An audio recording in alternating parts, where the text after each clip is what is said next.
With Phil stumbling drunkenly out of his bed, appearing in his head all the things he's wanting to be said. 19 minutes of Phil to Phil, with so much time to kill. He promised chill, but all he does instead is beg and shill. The stream's online and straight away begins to whine, but all is fine as long as Shad's benign and doesn't step out of line. His content's immature for all to endure like fresh manure, but I feel sure he ran straight to feeling so insecure.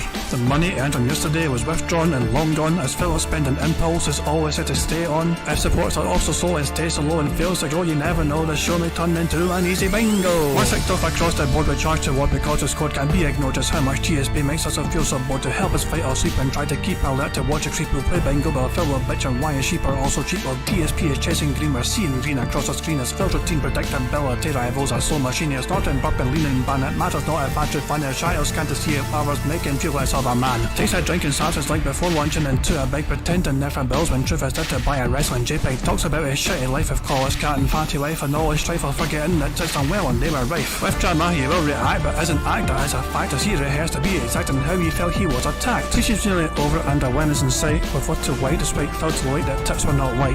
We'll say alright it is okay and now it's time for Phil to play, but first he'll say that tips will help from being off. Again, it's never if but always when the game is won. Thanks to that we made it to the very end.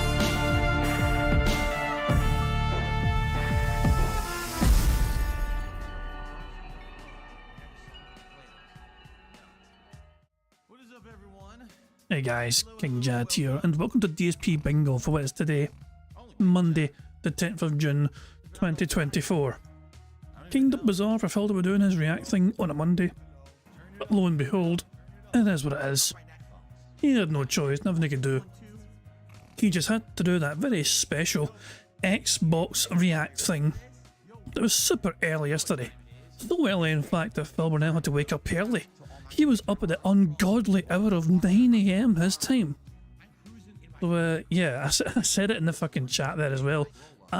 You know, if Phil complains, I'm going to pin a message as well just in case I fucking forget. If Phil complains about being tired due to waking up super early yesterday, we're going to get a free space. I'm anticipating it. I'm expecting it. But still, let's just fucking... yeah, I'm giving it a fucking free space if this little bitch fucking complains about being awake at fucking 9 AM. That's definitely a fucking free space right there. Yeah, so he's awake in his chat and like fuck all, no one's responded apart from the Neon cat. It's like Neon, I was like, this is how dead his chat is. He's been there for like 2 minutes. Where's the fucking floodgates? Where's the whole masses of asses waiting to fucking say hi to Phil? He had all sorts of excuses yesterday, he had all sorts of copium yesterday to try and explain away why I didn't get much support in the fucking day stream. You know what I mean? And you're going to hear them actually here because Mology clipped the best moments from Phil's day stream. DSP upset as fuck as he woke up early for Xbox Showcase and viewers didn't support at all. So yeah, Mology clipped the best bits as per usual and the copium was off the charts. So, I need to raise money in order to save my ass from these state taxes out of nowhere that came up out of nowhere. So people come out, we're supportive of Phil, let's cheer, let's up, let's tip. They do it, great. Now I'll get past the state taxes, but now federal tax. Oh, now you owe more because you made more money. Alright, I'll just say this. We still got 4 minutes to go. Anyone who is restreaming this, you know, pretty much illegally, because you're not allowed to live restream anything like that without permission. You actually have to get permission to do that. It's a difference between making actually edited content that you transform versus live restreaming, which you can't do in its entirety. Oh, here you go. Look, someone illegally restreaming me right now. Look at this. Maybe we should watch a stream. What do you guys think? Should we watch the asshole who illegally restreams me on a daily basis illegally restreaming me? Nah, I think I'll just do this. I think I'll just tell him to go fuck himself and get a fucking life, because he could never do anything productive for himself without me anyway. Writing my fucking coattails for the... How will it feel writing my coattails for the rest of your life? Because you're a human piece of shit. Anyway, thank you, Ozymandias, for the recommendation. I never have to see that human piece of shit ever in my recommendations ever again. That's pretty cool. But, you know, no one's ever going to take you to court or anything for it. Well, is he complaining about people restreaming him yesterday? So I didn't really watch Phil's crap yesterday. I didn't fucking have to because I was off from, you know, the track and stuff, you know. There was no podcast made out, so there was no bingo. I didn't really fucking pay attention either to what Phil was fucking doing. And you don't even get... Let's fucking mute that shit right fucking there. But yeah, is he complaining about the people directly restreaming him while he's restreaming a live event of someone else's fucking material? And Phil's trying to claim what he did for live restream as transformative because he's fucking doing all clown mode and just fucking being a buffoon.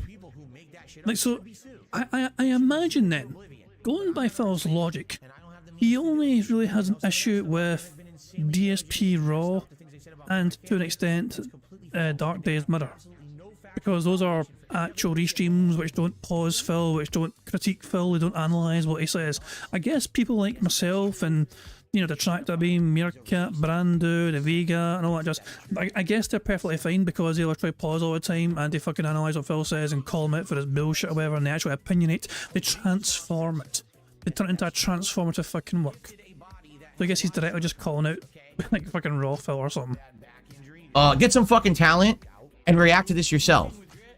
Really, right now, just close my stream and do a live react for yourself. I challenge you to do that and see if you'll actually retain an audience rather than trying to get popularity off of my own content because you have no talent and you can't without me.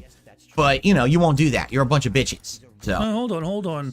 So he's asking detractors who have built their audience by fucking watching Phil's shit and reacting to Phil's shit. He's telling Phil, so Phil's telling them, sorry, to go against their usual sort of content and do something completely different outside of what they do, and then he's fucking saying again, you try and fucking maintain that sort of audience. The same challenge could be fucking thrown towards Phil Burnell. You could be fucking asked, hey Phil, why don't you fucking just abandon gameplay for a day, abandon sitting yards for a fucking day? How about you go outside and just do some sort of live vlog? Mind you, that would actually probably get a lot of attention because Phil will be out in the wild and, you know, in society, you know what I mean? I don't know. You get what I'm saying though? Phil's asking people to do what they don't usually do and try and retain like their audience, which for most content creators wouldn't work too well. Whereas, like, you know, people have an established audience, they expect to see something. Like, people come here, for example, they expect to see Bingo. You know what I mean? If I just suddenly said, hey, no Bingo today, I'm just going to fucking, I don't know, just fucking, I don't know, scroll through Twitter all day and people like, what the fuck? So yeah, well, it's a strange complaint for you to make, Phil. We'll just keep fucking mocking you, we'll keep fucking nitpicking your strange things, we'll keep correcting your lies all the time. Sit there and fucking restream me because you have nothing else to do with your life because you're losers who can't make any content anyone would digest besides something about me. Thanks. But they won't. They would never try to do it for themselves because that would take effort and talent, and they don't have it. If they had it right now, they say, oh shit, all right, let me do my own react, and then turn it off and react to it, right? But no, they're not going to do that because they're fucking losers. What would... I know fuck all about console gaming. I have no vested interest or stakes in the Xbox fucking showcase, so it would be a waste of time for me to react to that. Oh my dog, what's up? Thank you very much to Barrett Wells for the super chat, who says Phil constantly craps on the people making the games he plays and yet doesn't have the creativity to make his events unique to one another. It's precisely the point. Like, Phil, how many fucking times has Phil bitched and whined and moaned about the quality and the caliber of fucking games coming out and being produced, and yet he's got the fuck, he doesn't offer any, he just sits there and critiques. He doesn't offer any constructive criticism towards his game developers. He doesn't say this is what you should be doing. He just sits there and bitches and whines and moans about what they're doing wrong, without trying to fucking say what they're fucking doing right. Phil's idea of trying to give constructive criticism to these game developers is just to say, make a good game. That is literally what his criticism is. Make the game good. Phil, it's easier said than fucking... You can't just say make a good game. Like, people don't fucking make a game thinking, should I make this good? Nah, let's not make this fucking good game. Let's make this an average game. We're going to set out to make an average game. We're not planning for this game to be any fucking good. We want this to be an average experience of a fucking game. I know every game developer wants to fucking make their game as good as it can fucking possibly be. It doesn't always work out that way for reasons, you know what I mean? But yeah, Phil is just completely oblivious to the fucking work that goes into fucking creating a fucking video game. Excuse me. Oh, me, it's just a compilation. Oh,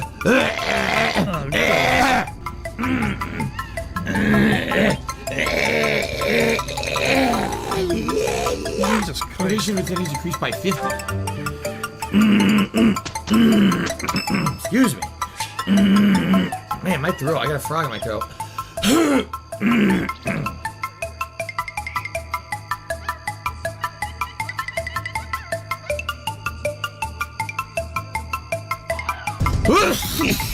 Oh!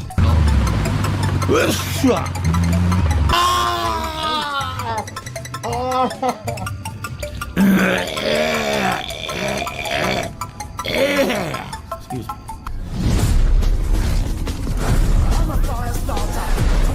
Oh my god. Immediately they do copyright music Firestarter. Are you fucking kidding me? Good job. Just fucking kill everyone's streams right now with fucking Firestarter. You fucking idiots. Right at the beginning too. Morons. Hey. Oh, yeah, content ID. Content ID. Content ID alert. Go right to sleep. Wow, they opened with 2 duds. Yeah? What about it? Yeah, we know that. We know it's going to be Game Pass. When's it coming out? No date. No gameplay and no date? What was the point of that? If they have no set date for it, why fucking offer one? Look, they're not going. They don't want to overpromise and underdeliver, Phil. Surely you can relate to that. What the fuck was the point?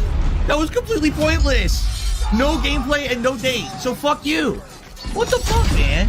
What the fuck is going on? What the fuck is going on? And by the way, guys, at this point, yes, if you contribute, I will give you a live shout out. I know that many people were trying to contribute, and obviously I couldn't do shout outs when I was reacting to that. Now we're back to being a normal stream. All right. Apparently, Phil had a decent day for super chats, but not such a decent day for tips. So yeah, that's why he says a lot of people were trying to fucking get shout outs. That was mainly on the YouTube super chat kind of side. As you can see, tips done pretty poorly for him. So thank you to anyone who supports the stream today. But I do need a break, okay? That's just fucking sad, you know? Now, let's just, before we talk about Black Ops, let's talk about the elephant in the room, okay? There was a big running theme over this event that a lot of the protagonists of these games are now female. And a big fucking deal, Phil. What is the big fucking deal? Does it like, this is like the most fucking biggest nothing burger in the fucking world, in my opinion. It's like, what the fuck? Like, I don't know. It's a weird one. It's like, I don't know. Like, really, to me, is the game good, first and foremost? Like, in terms of, is it a fun game to fucking play? Depending on the kind of game it is, whether it's some sort of RPG game or some game with a story or whatever, is the story fucking good? That sort of shit matters. It's like, you know, most first and foremost. And also, if it's a story-based game as well, then of course a character matters as well. If the game has a story element to it, then naturally it is important to have a fucking well-grounded character as well, a character that some people could be able to fucking relate to. And newsflash, Phil, it's become a long way from fucking games just being fucking mainly a bunch of fucking nerdy teenage boys playing the fucking games. Video games are a fucking global, worldwide thing where a lot of different fucking people enjoying them. Fucking men and women and fucking everything in between, and black and white and all that, you know, straight, gay, everything, Phil. So yeah, naturally these fucking game developers just want to fucking make sure some of their characters will fucking be represented, and some people can fucking see themselves in a video game and think, hey, look, I can relate to that. You know, it's a weird fucking thing. This is a bit weird. It's not exactly a direct fucking comparison, but I like the fucking story that, you know, the wrestler Dave Bautista, right? When he was in the Guardians of the Galaxy movie, he tells a story about a little kid that fucking watched that movie who was autistic. And like with Bautista's lines, it's like he took everything literally, you know what I mean? Like, there's like, no joke will go over my head. My reflexes are too fast, I'll catch it and all that shit. And like that kind of thing, it's a funny joke, but the kid's like, that kid, you know, that's like me, because like the kid was like, I can't also, like the kid fucking could relate to Bautista because they also took things so literally because of the way they were. You know what I mean? So it's nice when fucking media portrays and kind of represents people sometimes, because they don't often get represented. That's my take on it anyway. But yeah, cheers on Mr. for popping the bingo Barry membership message for saying Xbox Showcase was utter shite, but he didn't help, especially when he whined about the games people liked. Also, turn on TTS for super chats, coward. Fuck no. I mean, I always read out super chats. I will always read out the super chats regardless, even if I dread reading out, even if I fear reading out the super chats. I usually do read them. But yeah, I'll just leave TTS for the tips only for now, I think. Play it safe. But cheers, Mister, for popping your bingo message. Is Phil live yet? No, he's not live yet. Okay, let's watch it. Let's watch Phil's take though. Let's watch Phil's take on this new trend, shall we? A lot of them were minority / black or Asian, and a lot of people were like, what the hell gives? It was like game after game after game. It's like they were going out of their way to make the protagonist of every single game a female, and in a lot of cases considered a minority, okay? And you might say, what is going on here? Is this the woke age of gaming? Ooh, women's, I gotta get out of here. And everyone's gonna have a different opinion about this. Some people are like, well, I like that because in the 90s and 2000s, it was always about some fucking stupid white guy, you know, who's either bald or grizzly, being some kind of fucking over-the-top, you know, action protagonist. And maybe now it's time to change that, right? But here's what I'm going to say. This is what game developers need to be careful about, all right? When you go so far in another direction, you now risk changing the stereotype to a different stereotype. The whole idea of trying to diversify is just that, to diversify, but not to create a stereotype on the other side, right? So when you're watching Xbox Game Showcase 2024, and it's a woman, a black woman, an Asian woman, a woman, a black woman, an Asian woman, a woman. It's funny how Phil won't say white woman.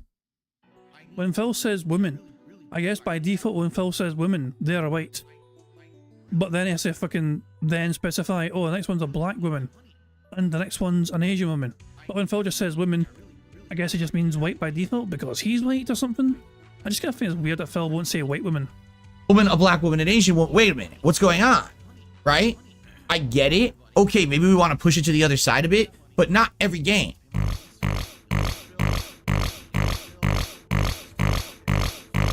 Because then you're going to get overload and you're going to get backlash.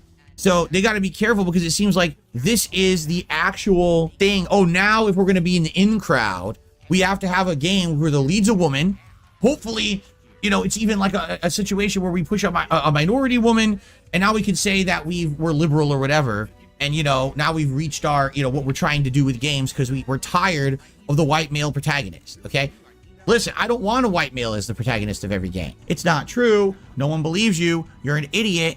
I've outright said over the years, I'm the kind of guy, all right, who I don't care who the protagonist is. I don't care if you're male, female, somewhere in between, alien, robot. I don't care if you're black, white, Asian, Indian, purple skin with yellow fucking polka dots. Like, I don't give a shit who you are. What I want is I want interesting plot, good graphics, great gameplay mechanics, something that hooks me and makes it riveting, that I'm enthralled in your story. I'm enthralled in your game, in your journey. That's what I care about. I could not give two shits about any of that other stuff about the character, okay? Why did you do that? Yo, it's Mac. Sean McAllister, yo. The token black is here. Is that with this movement that we're kind of seeing now, that now they want to go the other way, we're tired of the white male protagonist, okay. Oh, calm the fuck down. Is Phil not live yet? Oh god, he is. Hold on. He's been live for a few minutes now. Oops, daisy. Has he got an intro today? He actually has an intro today. And look at that Jasper's head as well. Me, man. So, let me just rewind him. Let me just rewind him some more. There we go. And, oh, for fuck's sake. I'll rewind him. Then we'll just leave that sumbitch on pause and build up some speed up juice. What an arse. There we go. Right, I'm gonna watch the rest of us, you know, to build up some more speed up juice. But, yeah. Well, Phil and his dumbass fucking takes, honest to fuck, man. It's like, I mean, it's not as if, like, sometimes, obviously, it's like a case of, you do feel sometimes TV shows and films, whatever, or even games to an extent, they do seem to just kind of throw in things in there sometimes just to try and tick a box. That is definitely a fucking thing, which is like, what the fuck, you know? Like, that's not really a fucking representation. That's just like, it's like a fucking cop out. There is, to a degree, some shows I feel like have been guilty of doing that in the past. But just because you see, like, for Phil, Phil's instant immediate reaction is essentially, oh, there's all these women that are being leads and all that shit, and he is his friend. Basically, every game with a female lead is a game he might not be allowed to fucking play because Cat might say, Phil, no, you're not allowed. That woman is too fucking attractive for you to play games, to play that fucking game. It already happened to Stella Blade, remember? So that game was already fucking put in a fucking naughty no-no corner because of the fucking, the woman, you know, the female character in that fucking game. So yeah, the more games with female leads, the bigger the risk that Phil won't have games to play because of the evil women that Phil cannot fucking play as. Because Cat will get jealous. But don't just do it for the sake of doing it. Give these characters good stories. Give these characters a reason to be who they are. Give them unique identities. Don't make them all samey because we wanted to push the other way. Because let's be honest, we had the era of the white male protagonist and it got boring. We didn't care about them anymore because they were all the same. They were all cookie cutter, stupid, badass characters, smoking cigars, kicking ass, ripping guts out. You get tired of the same shit. So if you're going to go the other way, fine, but give us a reason to like that. Don't just give us everything the same in every game and make these characters meaningful, okay? I'm nervous because what happens is when you see a big movement in one direction like this, you get backlash. And I don't want games to be fucking political. I'm going to repeat that. I don't want video games to be fucking political. So here's a question for you, Phil. Let's just say if I can play a fucking video game. The lead character is a woman. That woman, just, you know, it's a story-based game or whatever, and that woman is a lesbian. Would you say that's political, Phil? See, I personally wouldn't say it's a fucking political thing. That's just fucking the way the story goes. It's a part of the fucking story, you know, or you know, or a fucking wife or a lover or whatever. You know, got something happen to them, whatever. You know what I mean? It's still, but would Phil call that political because it's a woman loving another woman? I wonder. To me, that's a normal sort of thing these days, especially with fucking, you know, it's just the way the world is. Each to their own. You know, love whoever you want to love. But Phil might say that's political. Phil would probably look at that and argue that's political because that's the sort of person he is, I feel. Tired of it. There's politics surrounding us everywhere right now. The last thing we need is politics in every video game because the protagonist is this and this and this. I don't care. I just want to play a video game and enjoy it. I don't want to have these political arguments on streams and shit. It's dumb shit. All right? So I really hope that this is not a push towards the ultimate backlash movement. All right? I really hope not. Fair enough? Okay. I like how idiots immediately have to turn my silly joke that has absolutely nothing to do with race into something racial because they're dumb fuck idiots. It was observational comedy. There was an actual black woman who was about to walk into them on the street, and then I made a joke about someone robbing their shit. It had nothing to do with the color of her skin. Look out, there's a black woman coming up. Well, for the few people who supported my React stuff, thank you for that. I really hope that you guys will support the stream over on DSP Gaming because obviously this was my whole morning. I got up early to do it. And as you can see, I made $20 in super chats and $7 in tips, and that's pretty bad. Okay? So hopefully. God, it's like you just use words you hear randomly to try and sound smarter. I pressed the wrong button. I didn't mean to press that button. I meant to press this button. Oh, wait, you serious? Let me laugh even harder. Alright, moving on. You guys will come over to the Fallout stream and hang out with me and hopefully support it because this is my daytime stream for today. Okay? And I'm really happy about that. Thank you guys. That's really awesome. So today, if you could support this stream, I would really appreciate that. This is a normal afternoon stream, and you know what I'm looking for on a normal stream. $50 in tips. That's my goal. Anything else that comes in is greatly appreciated. So if you guys could support in some way today, I would definitely appreciate it. Okay? Oh, look, full disclosure, I watched this earlier on, and there's a good bit coming up. Phil, you need to see it to believe it. This bit's fucking good. If you haven't been paying attention, pay attention to this fucking bit. This bit's fucking great. Okay. Actually, I forgot to use the restroom. Not that bit. Also, how do you forget to use a fucking restroom? Like, how do you fucking just forget, oh, wait a second, my bladder's still fucking full? Or whatever, you know, what the fuck, I forgot to use a fucking restroom. That's dumb as fuck to me. Lucky Gremlin, what does how I did on a stream yesterday have to do with the fact of what I did today? Well, because you always tell your audience you're looking to earn at least $50 per stream. So the fact that the previous day's stream went above and beyond how well and how successful it was makes up for it. True. Like Phil's day stream. Oh, actually, let's get Game Face Gaming up. Let's check Phil's performance yesterday, actually 2 days ago. So, that'd have been what, June the 8th. Phil had $122 on the day stream and $54 on the night stream. In fact, you can just look at the tips tracker for the... Hold on, that's the 8th of June as well. I thought it's the 8th of June. Oh, but this is posted as 7th. Okay, so yeah. So on the 8th of June itself, Phil made $65 on the day stream, $100 on the night stream.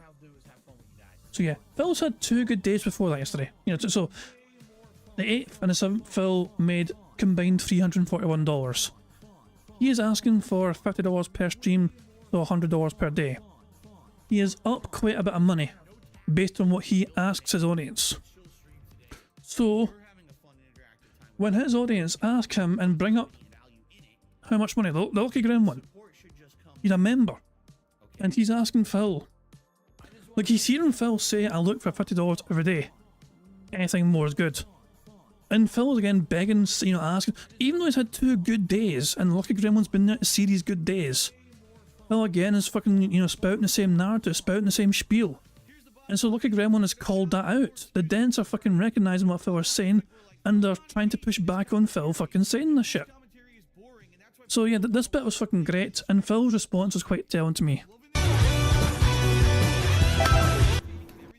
Lucky Gremlin, what does how I did on a stream yesterday have to do with the fact of what I did today?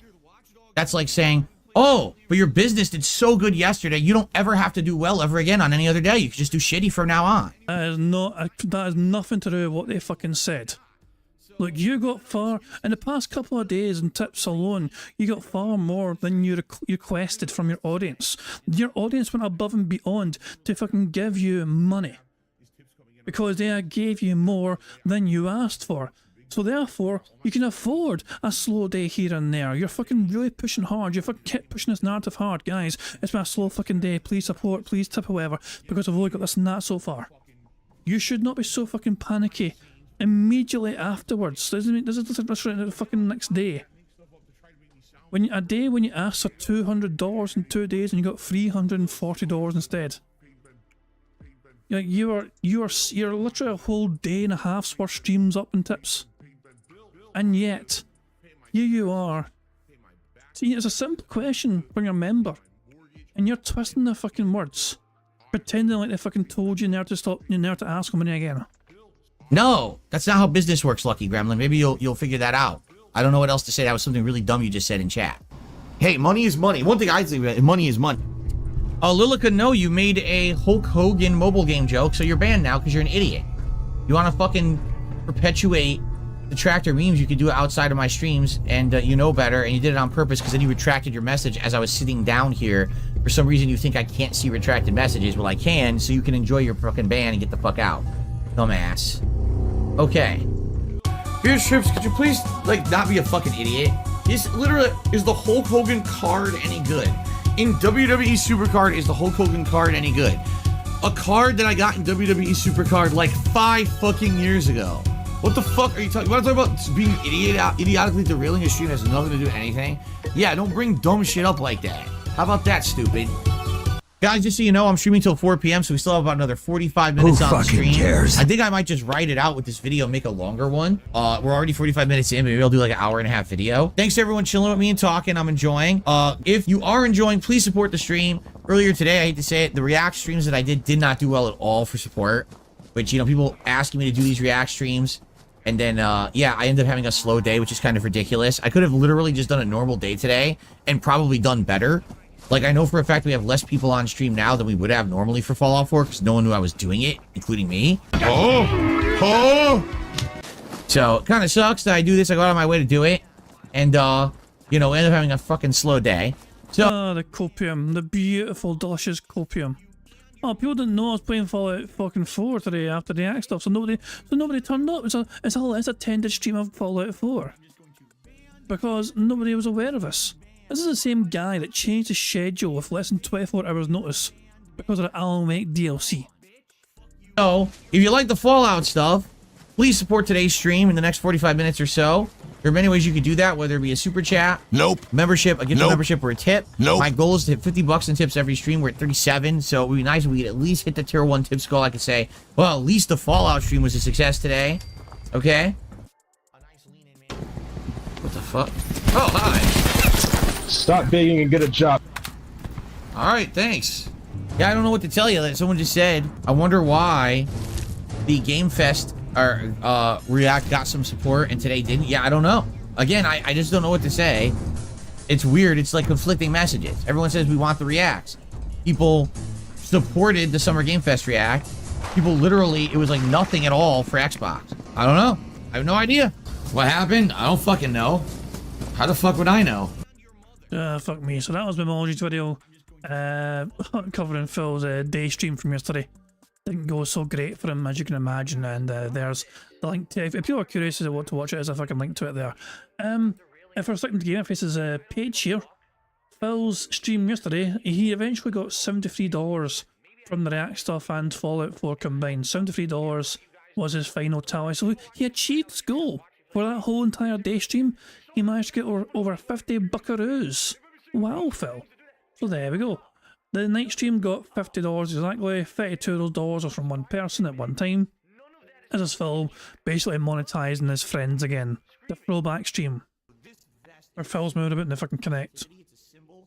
So, yeah, I have no idea how that fucking went, by the way. I've not seen anything of that. But I've heard poor things about it, basically.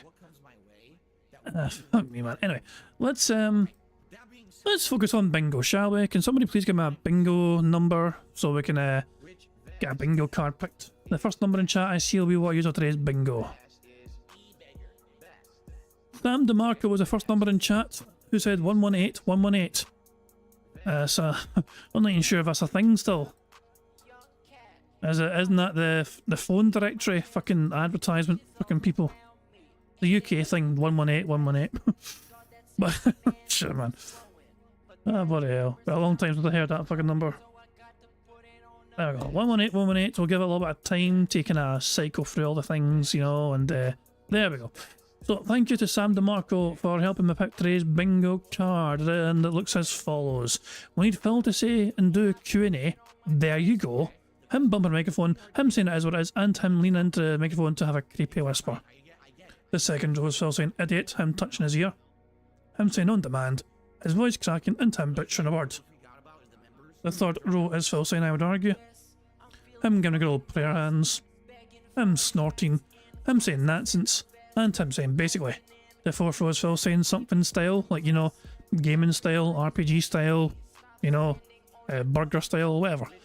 Positive, Twitter or X, honest, and by the way. The fifth and final row is Phil saying feedback, him mentioning drama in some capacity, him saying okay, schedule, and finally him saying essentially. So that is today's bingo card we have for today's show, and hopefully it can produce a full house today. If it doesn't, we can blame Sam DeMarco. And by the way, I don't know if Suds, remember the bingo winner from May was Suds. I've not seen any sign of them still, and I'm not sure if they've been around for a while. But yeah, they have 10 days left to claim their bingo prize. I've not heard a peep from them. So Suds, if you're around, let it be known that you're fucking around, because you've won bingo from fucking last month. But if you don't claim it within 10 days, it's going to go to second place instead. So there you fucking go. I'm just trying my best. I mean, I made a community post, I tagged their channel, I'm keeping an eye in the chat as well to see if their name pops up. I haven't seen a thing. I think so as things stand, I believe that Bugle 912, they finished second, and they have been in touch, you know what I mean? So if Floods doesn't show up, then Bugle will get the prize instead, you know what I mean? But I try my best to be as fair. I've given Suds like 20 days to try and fucking get in touch with me in some capacity. So he's got 10 days left, you know what I mean, Suds? If no sign of him after the 20th, then I'll get claimed by Bugle instead. So I just thought I'd kind of, in case Suds was like watching without being aware he'd won, I thought I'd fucking just read, you know, fucking say that shit just in case they were hearing or whatever, you know, heard. I don't know. Anyway, bingo. We'll focus on this bingo. We'll focus on this month. So, aim of the game, as you guys will know by now, is for us to try and get the full house 25 out of 25 on the bingo card that you see before you on the screen. And if I manage to do that, we'll add $25 to the bingo prize fund, which is currently sitting at $150. Now, of course, the aim of the game is to try and get as many full houses as possible between now and the end of the month. And when we do that, we're going to have a marble race where half of that bingo prize fund will go to charity and half of that bingo prize fund will go to one lucky person that wins that marble race. If you want to have a chance of winning half of that bingo prize fund, you've got to make sure you've left a comment on the community post, which is linked in the description of his live stream. If you haven't done it yet, you've got until the end of the month to do that. So yeah, plenty of time for you to do it, but the sooner the better. That way it's just easier for me to fucking add your names rather than just fucking add, 100 fucking names at the last second, because that's fucking shit's annoying. There's a variety of ways for us to get free spaces. For example, if Phil burps or snorts 10 times before he starts recording for his shitty react content today, that gives us a free space. If Phil randomly says What? 5 times, that gives us a free space as well. If Phil complains about being tired today because he woke up early yesterday, then that gives us a free space as well. And finally, if we get 100 likes on this bingo stream, not only that gives us a free space too, but you guys also get to enjoy the Bubbles animation made by the supremely talented Pixar Animations to celebrate the 100 likes. So you guys are in direct control of one of the ways we can get a free space. The rest are controlled by Phil and his bizarre body functions, and him saying What? as well as him potentially saying he's tired because of yesterday. So there we go. I think I've covered all the bases. I think that is everything. I don't think I've forgotten anything else. The only thing left for me really to do is to just press the random Scottish soundboard button to send us off into battle once more, so... This is the fucking Shawshank Redemption, right? But with more tunneling through shit and no fucking redemption. And on that note, here we go. He's on fucking mute. I forgot to unmute the bastard. Let's try that one again, shall we? And what should I do? Let's try that one again one more time. Well, folks, I am back, and so is Jasper Kitty. After a wild weekend with no podcast yesterday, and me covering all of these live events, including Summer Game Fest and the Xbox Game Showcase, today we try to get things back to normal here on the Level 1 podcast, or do we? Because today is actually a catch-up day for me to do the React show that I didn't do yesterday because I was live reacting to a different thing to live react to, the Xbox Game Showcase. We got a lot to talk about today, including what happened. Well, Phil, I thought you didn't do clown faces. Hold on. A different thing to live react to, the Xbox Game Showcase. What? I thought you went all about clown faces, so why would you do that? Also, what the fuck's like Jasper's tail? Phil's acting like a fucking tail, like stab him in his fucking gouty little neck. Do we have clown mode in the cards? Sadly, we don't. Fucking terrible. Ah, bloody hell. It's just such a dumb fucking cunt. We got a lot to talk about today, including what happened both Saturday and Sunday, and what's coming up this week and next, because now the schedule is looking jam-packed with new content and fun. So I hope that you're ready for a big catch-up podcast on today's show coming up right now. Who fucking cares? And let's just fast forward past this shitey intro. Alrighty, everybody. Welcome to the show.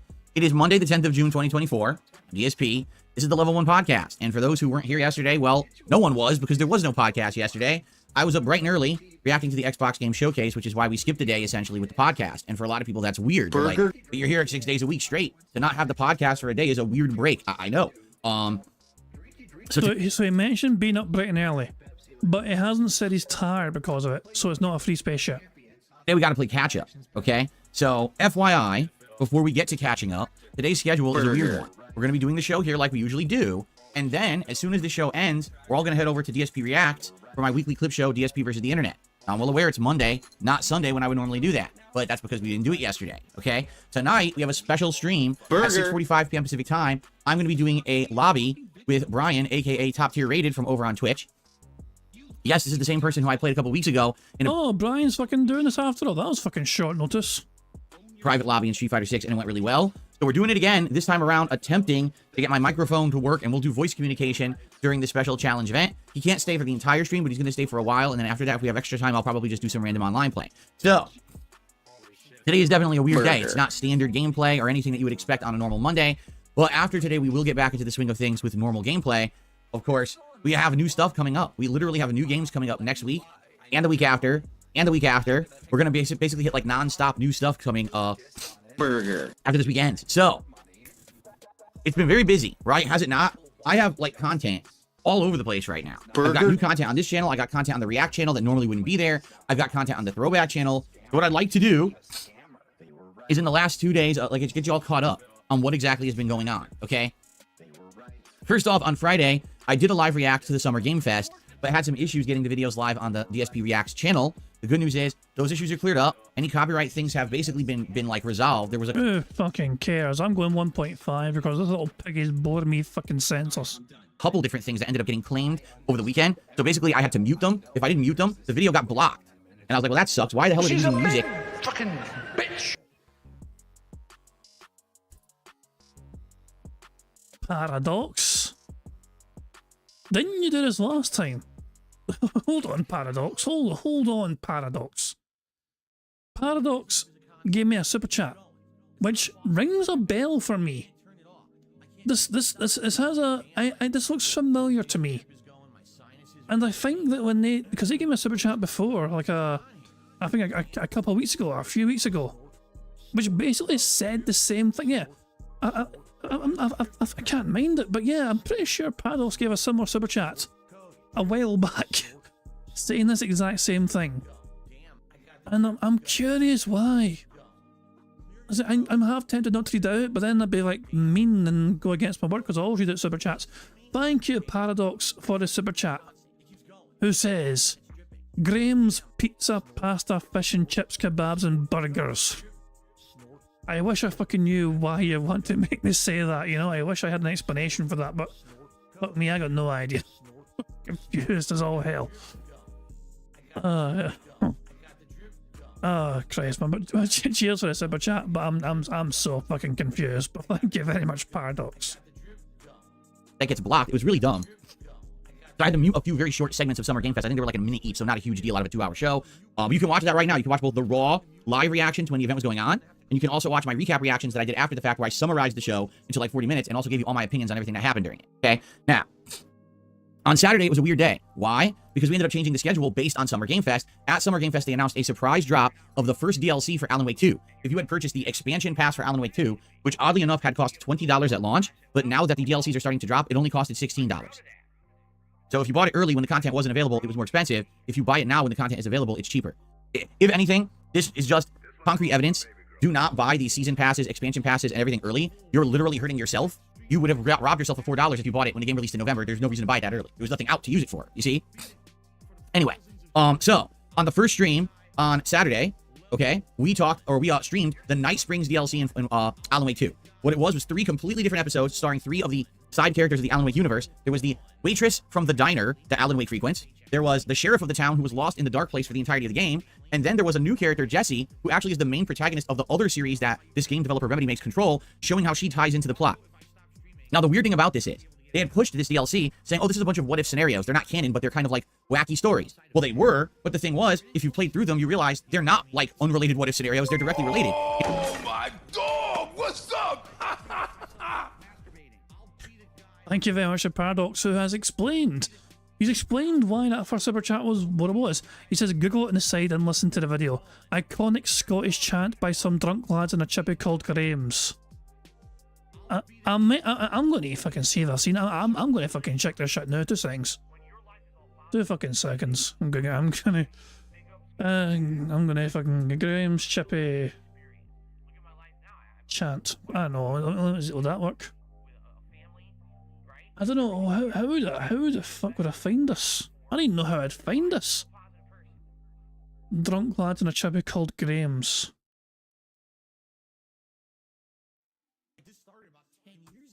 I don't know, I'm trying to think here. I'm trying to find this shit, it's hard. It's like, what the fuck? I don't even know how to search for shit. Graham's Scottish, maybe. I'm trying. Go this way, hopefully. No, that's not fucking either. I don't know how to find this. I'm trying. I cannot find it. I'm googling all sorts of different things, like Graham's drunk Scottish. Maybe if I fucking just like Google what you fucking said me, Graham's pizza, pasta. Okay, I think this'll probably find it for me. Oh fuck me, man. I think I found it. So shush. So here's a title. The title of the video is Graham's Pizza, Pasta, Fish and Chips, Kebabs and Burgers. I'm curious what the fuck this is about. So, right, let's fucking see. Gas. Look, big shoe, big shoe!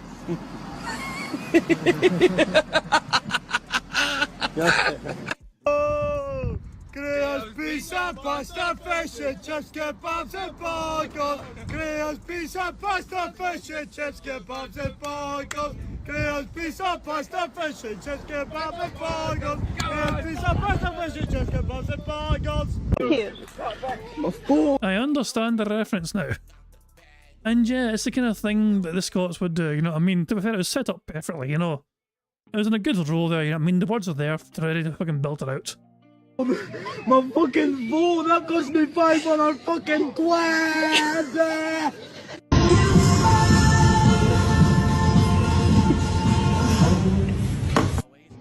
And that's the thing, man. People don't realise that the Glasgow subway was named after belly buttons. You've got the in-ear line and the out-ear line, and people don't know that, and it's shaped like a belly button. I know, I bet you didn't know that.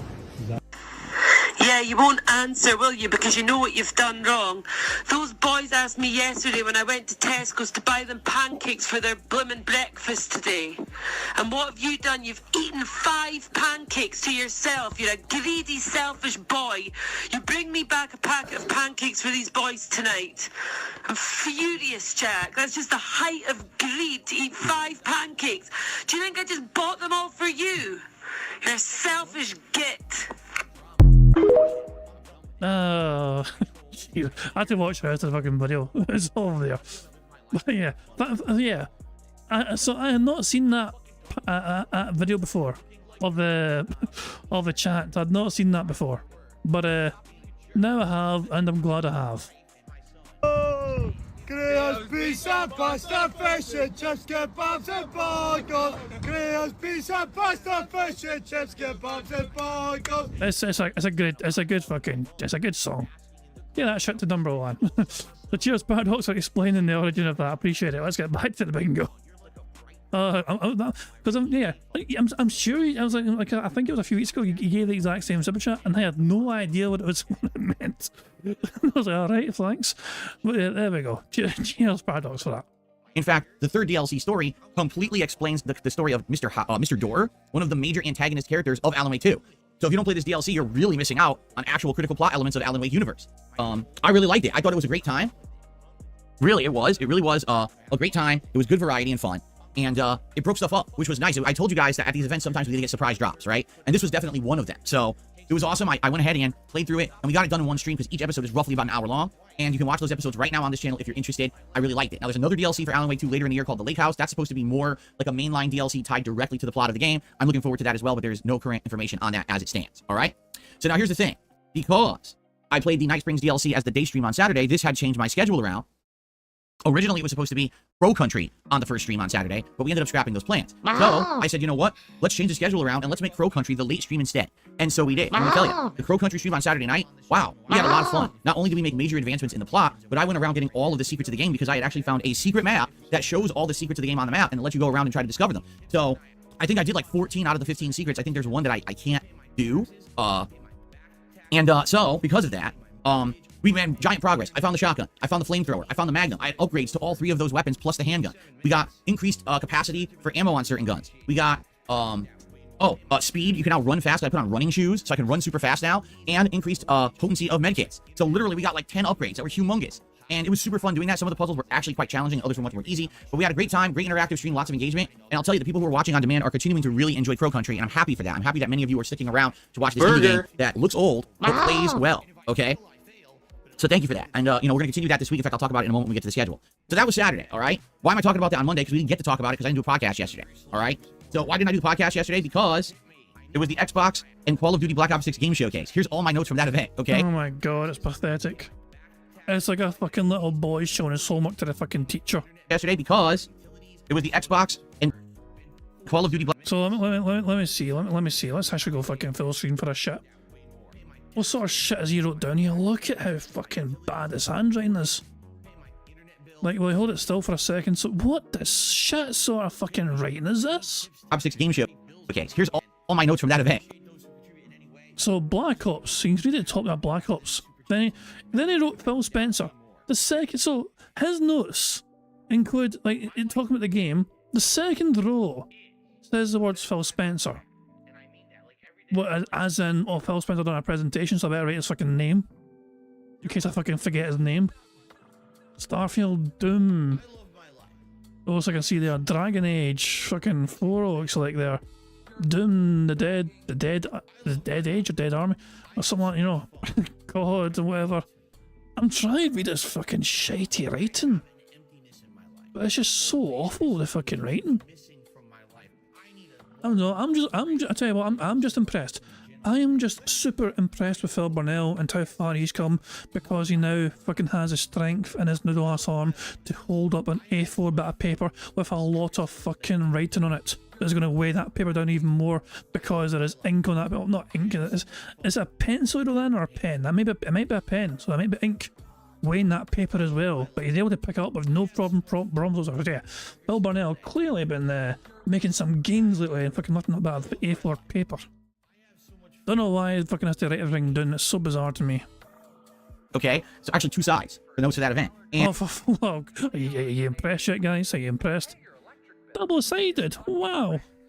And the original rumor was that the Xbox showcase was going to be 2 hours long, and then they were going to do the Call of Duty showcase.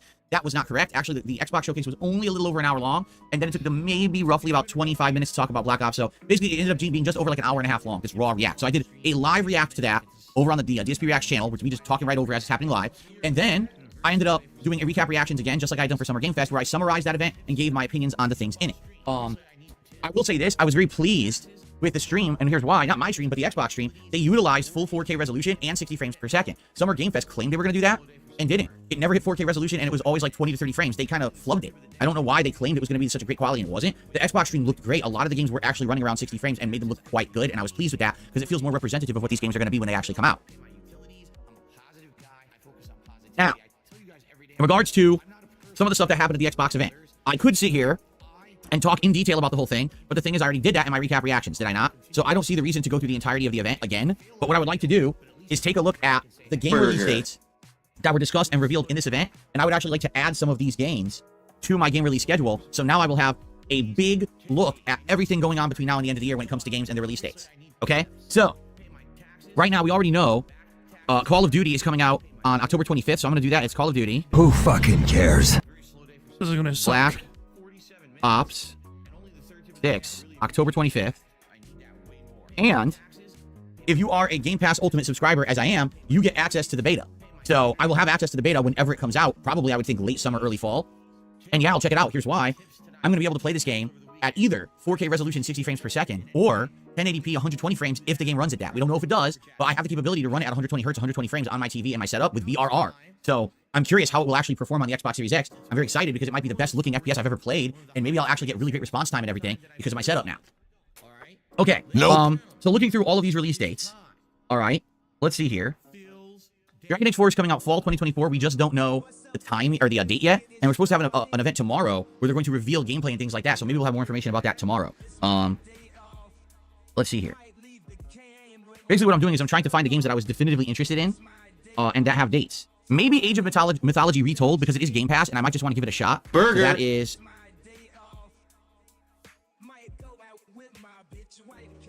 September 9th. Fuck you. Excuse me. September 4th. I had that wrong. It's September 4th. So I'm putting that into the schedule.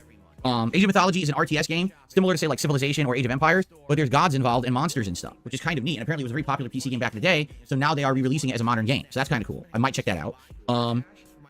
Let's see here. Looking through more of these dates.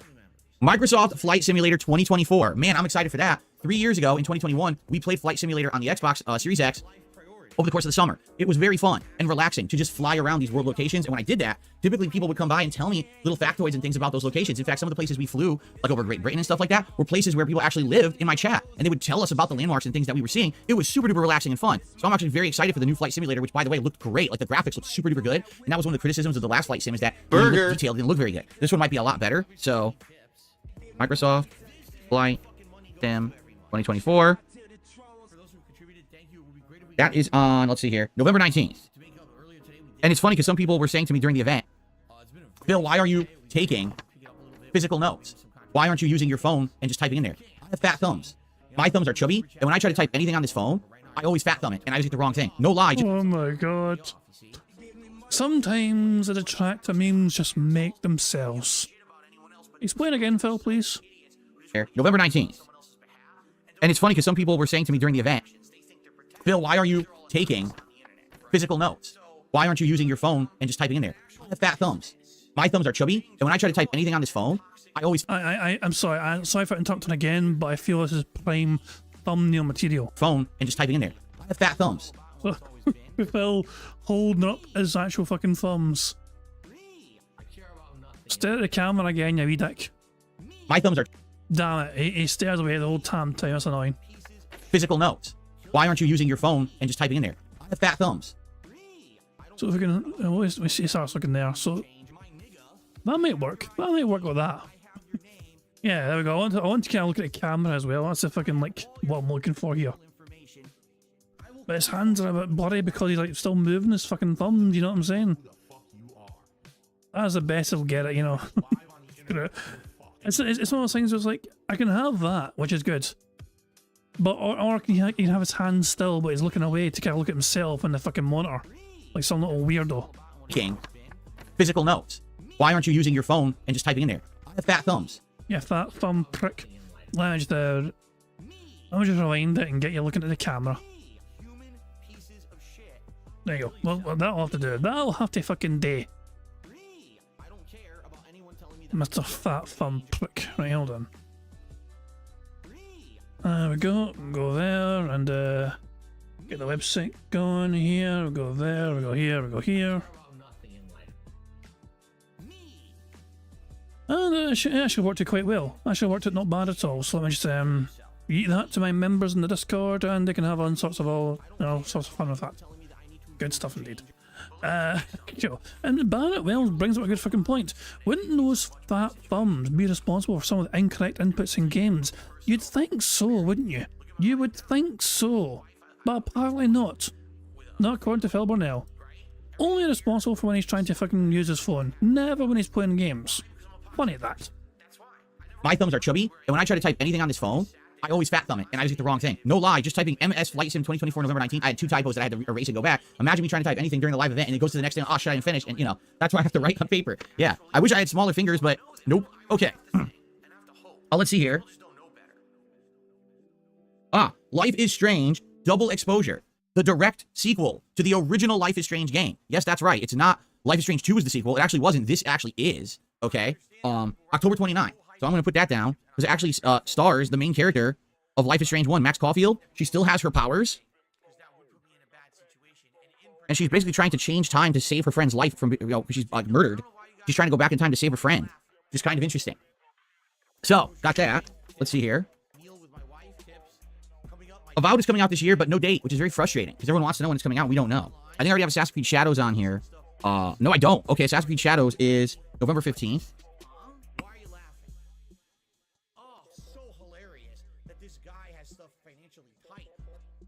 Once again, another typo. All right. And AC Shadows, if I get the Ubisoft, what is it? Ubisoft Access or Ubisoft, I can't remember what exactly it's called. It's that subscription thing. If I just get it for the month for like $15, I should be able to get the game and play through it. And even if it ends up being shitty, at least I only spent $15, right? Oh, really? Avowed is November 12th. They literally dropped the date today. Oh, good. Okay. So thank you. So that's November 12th. Let's put that on there. Avowed, November 12th.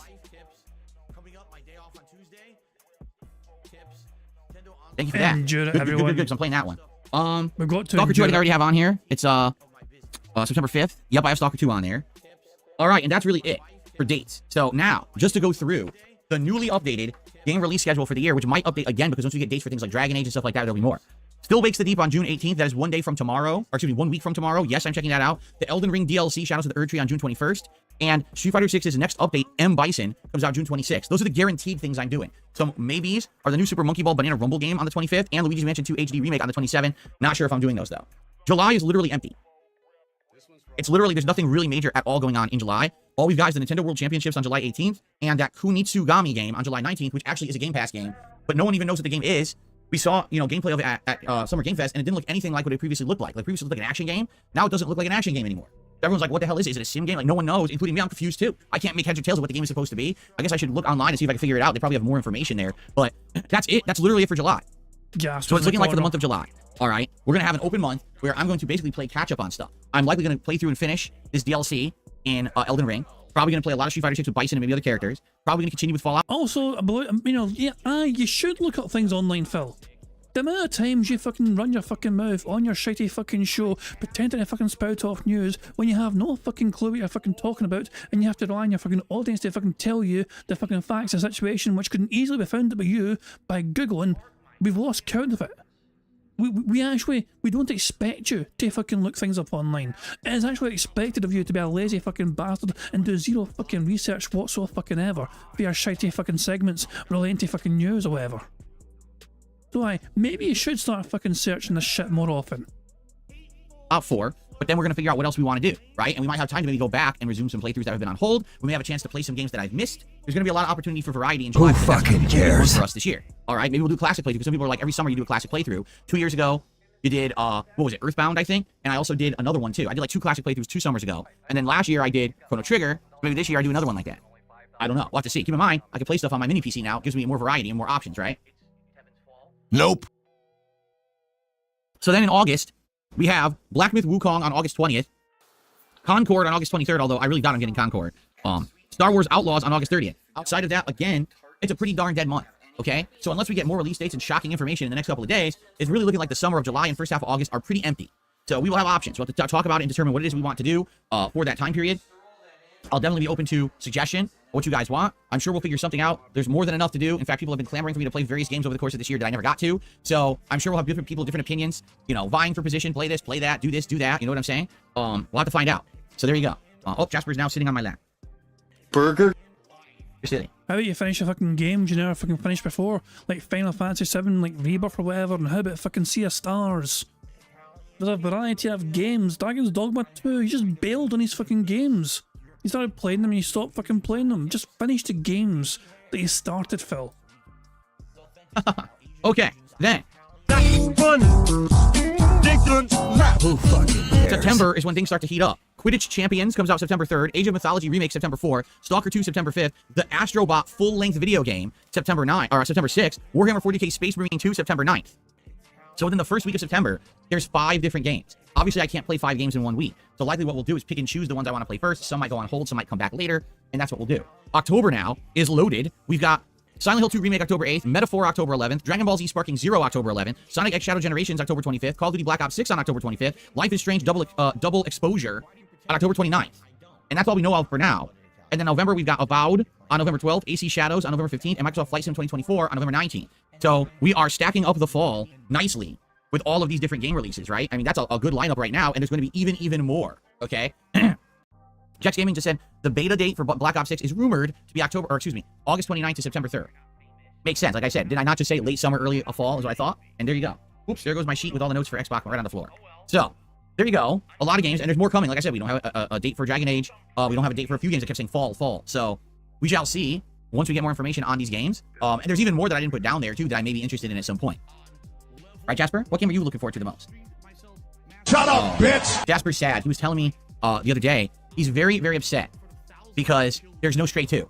And he's so looking forward to Stray 2, and there was no announcement of a Stray 2, and he's just like, we gotta wait another year, and the answer is, yeah, we're gonna have to wait another year for info on Stray 2. Sorry, Jasper. I know you wanted it. I know you love Stray. I'm sorry. Poor guy. Shut up, all right, bitch! Anyway, Anybody care what this guy thinks? No! That's what happened during all these events, okay? So that's what we did yesterday. Now, the thing is, these events ended early. So I ended up having almost 3 full hours to stream, and we jumped back over here to DSP Gaming, and I played Fallout 4. And yesterday's Fallout 4 stream went really well. First thing we did is we finished up that workshop DLC that we had been working on. And it only took maybe like a half an hour to do that, and I ended up getting a bunch of experience and stuff like that. I was like, oh, okay, great.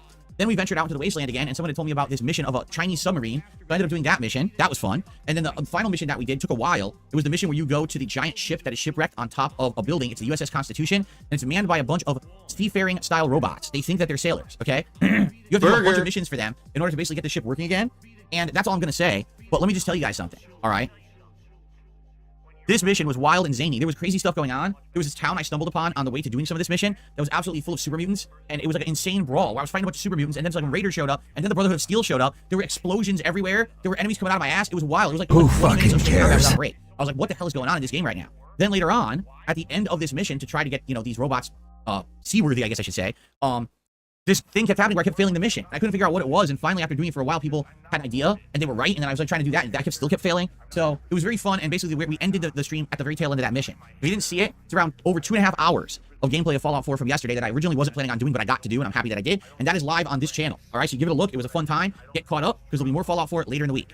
Okay? Now, last night's late night stream over on the DSP Throwback channel was a retro react to one of my classic co-op playthroughs from the past, called Rise of Nightmares. This is a Microsoft Kinect game, not from the Xbox One era, but previous, the original Kinect for Xbox 360. You know, back in the day when I was becoming a full-time YouTuber in 2011, I dropped a lot of money on this kind of junky peripheral stuff because I was one of the few people testing it all and putting out content of it all so people knew if it was good or not. In this case, Rise of Nightmares is not good. It is actually one of the worst motion control games they've ever made. The game is barely functional, very, very difficult. It lies to you and says, oh, you could change the difficulty anytime. You literally can't ever change the difficulty. So we started at, like, hard, or there's 3 levels: easy, standard, and hard, but you can't play hard from the get-go. You have to do medium first. So we started on medium, and we're like, dude, this thing doesn't work. This thing ridiculously is busted. We want to go to easy, and we keep trying to change it, and it won't change. The game locks you out of changing difficulty. They're full of shit. This game has an insane amount of enemies and stuff, and the controls barely work. It's like, dude, it's such a torturous event. We had a great time last night laughing at how bad this game was, okay? Fuck you and your friends. If you weren't there live, if you are currently a channel member over on DSP Throwback, you can watch that stream in its entirety on demand. If you're not a member, there's going to be 1 part a day released every day this week for 5 days. 1 part already went live last night, and another 4 parts will be going live starting tonight. So check that out on the channel. Okay, now, we actually had a good time playing it, or watching it, I should say, on the React. And the thing is, this gameplay is short. It's 29 parts, and each part's 10 minutes. So if you do the math, it's roughly about 5 hours long, okay, give or take. So after doing it last night, we decided, let's do it again next week, and then it'll be nearly done. So what we could do the week after, in 2 weeks, only do like maybe an hour to finish that playthrough, and then jump over and do some Dark Souls, and then we'll start polling again to see what react you guys want to see on the channel. By then, we'll have about 3 weeks left until the Olympics start, and when the Olympics begin in real life over in Paris, we're going to resume the Mario and Sonic at the London Olympics playthrough from 2012, and get that going again, because we probably got 2 more streams of that to do, and that'll be very timely and pertinent, actually happening during the live Olympics in real life.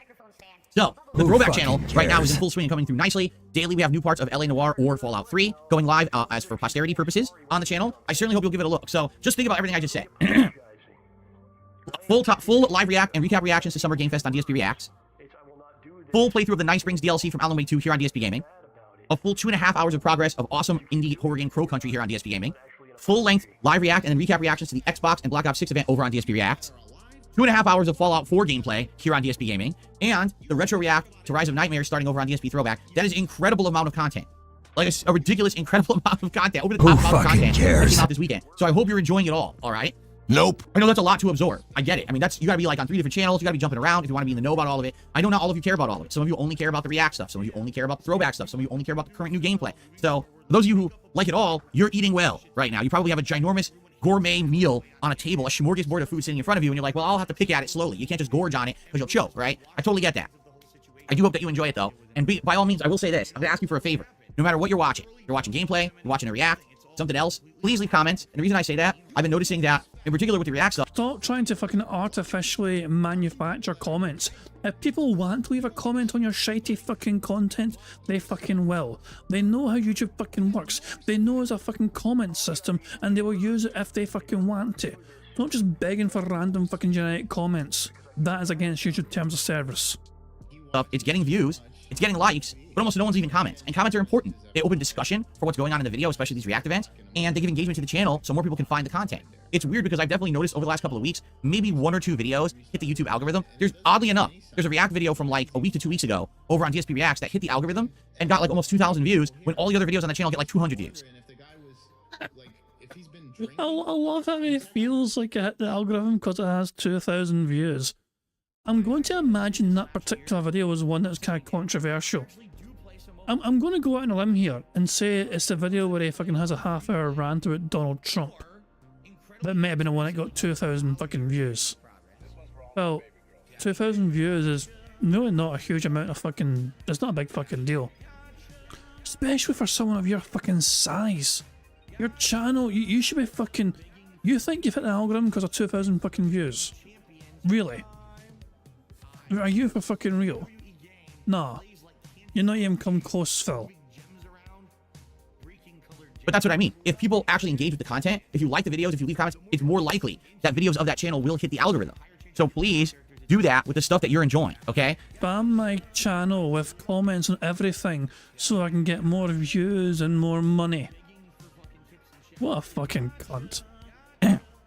And if you leave a comment, you're like, oh, it didn't go live right away. That's because all my comments are held by YouTube because I get so many troll comments that YouTube auto-moderates, okay? So don't be worried if you leave a comment and it's not there right away. I have to get around to looking at the queue, going through and approving the good ones because YouTube holds everything because there's so many negative comments, it auto-moderates everything. So there you go. I'll take care of it. And if you left a good constructive comment, it will be live usually within 24 hours of you posting it on the video. I just need the time to get there. I usually check frequently. Like I check like sometimes 3-4 times a day if I have time between videos and breaks and things like that. I'll try to check and approve comments.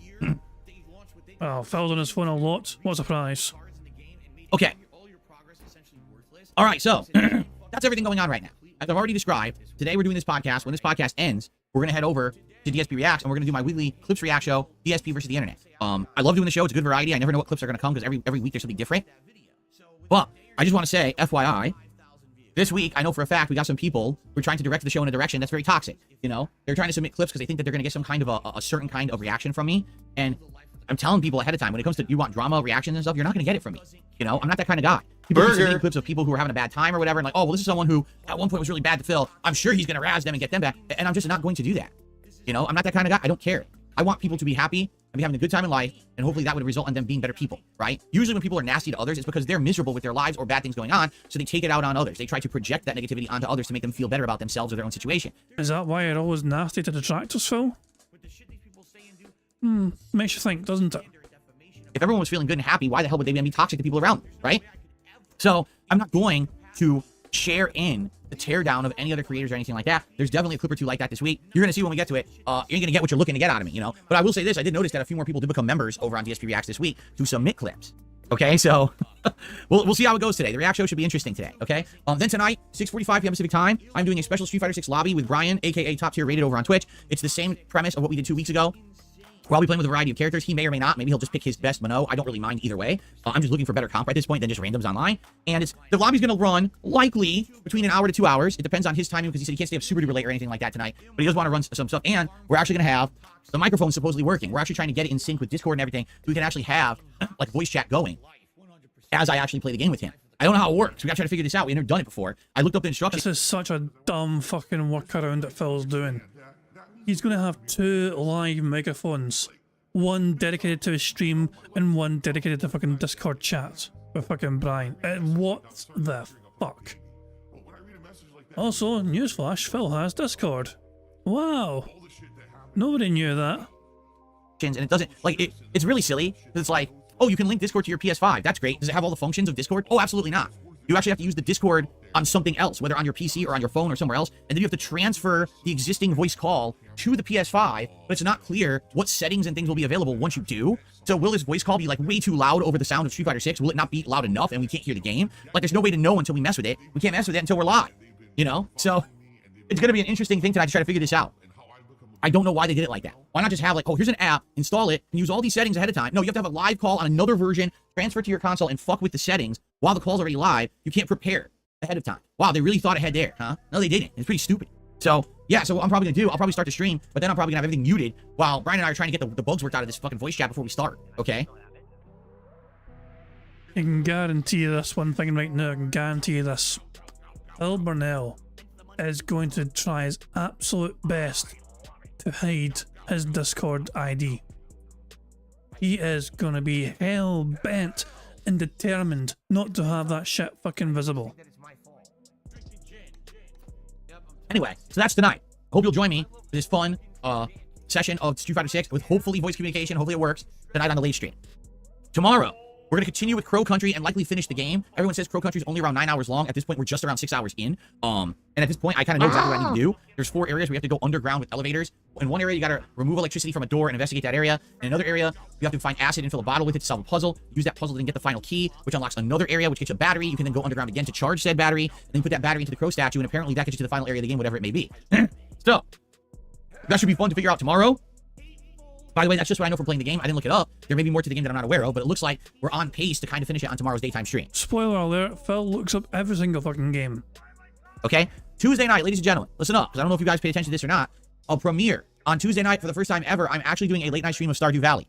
Stardew Valley has been in demand by people over the last several years, actually. Many people saying, hey, if you're ever going to do a late night chill stream, I'd really like if you played Stardew Valley. This is a game that a lot of people apparently really, really like. And there's apparently a lot to it. It's not just a farming sim or a town sim. It's got dungeons. It's got other interesting parts about it. So we're doing this Tuesday night as the stream. It's going to be around 2 to 2.5 hours of Stardew Valley, and we're going to try it out. Now, I don't know if it's going to work, but if it works, then we can keep it in the rotation. If it doesn't work, then we don't have to. But I just want to give it a shot, okay? So I hope that you guys will join me for that Tuesday night. Then on Wednesday, the day stream will be Fallout 4, and the night stream will be Street Fighter 6. Likely, me taking one of these characters that I haven't used again, ranked, and doing it. So maybe like Dalsim or maybe Lily, take them from a little bit of casual play into ranked and see how I do now with no input delay, just like I did with Honda back on Friday night. Okay? So that is what we're doing for the week. Now, next week will be interesting. Yes, there will be more Fallout 4. Yes, there'll be more Street Fighter 6. If we don't finish Crow Country, we'll finish it. And there's probably going to be more Stardew Valley. New game premiering on Tuesday of next week, Still Wakes the Deep, which is a horror game. And that's going to lay the groundwork for us to get ready for the Elden Ring DLC the week after on Friday. Okay? How dare you, Jasper? Don't attack my bottle cap. This is not Fallout. It doesn't have any currency value. Don't attack that bottle cap. Fuck you, Fuck you, Phil! Okay. All right, guys. So that is the week. I know that was a lot to talk about. There was a lot to discuss, but we got through it. Don't really have any game news to talk about today. However, I do have an equipment update. So ever since I added all these different noise gates and limiters and things on my microphone a couple months ago, a lot of people have said they feel that the audio quality sounds better. You no longer hear the mic go crazy loud when I go screaming, or if I sneeze or clear my throat, it doesn't sound overly loud anymore. A lot of people like that. But I also have been getting some complaints that people are saying it is cutting off some of my words. That sometimes if I start with a statement, the beginning part of the first word isn't caught by the mic and you kind of hear half of a word. I've heard that sometimes if I'm just like sitting back like this, oh, now you didn't hear the word because I sat back. Or if I'm trailing off at the end of a show or the end of a sentence, sometimes that gets cut off. So I got some advice from OP Boone to change the settings again. Jasper, you're a silly boy. You're a silly kitty boy. Look at the camera, though. So, I got recommendations, and I tweaked the settings. And as of this... Hold on. Did he just complain about Jasper not looking at the camera? Kitty boy. Look at the camera, though. So... What a fucking arsehole. I got recommendations, and I tweaked the settings. And as of this morning, the settings should have been amended, okay? I don't know if this will sound any better or worse than how it's been sounding. I'm going to be talking a lot during the React today, so maybe it's a good opportunity to test it and see. Let me know. Let me know what you think of these changes, because we can... This fucking little bitch took so many years to fucking discover that he could fucking add these fucking filters to his microphone through OBS, but he didn't bother to fucking try and adjust the fucking levels on them whatsoever. He just stuck with the fucking default fucking values.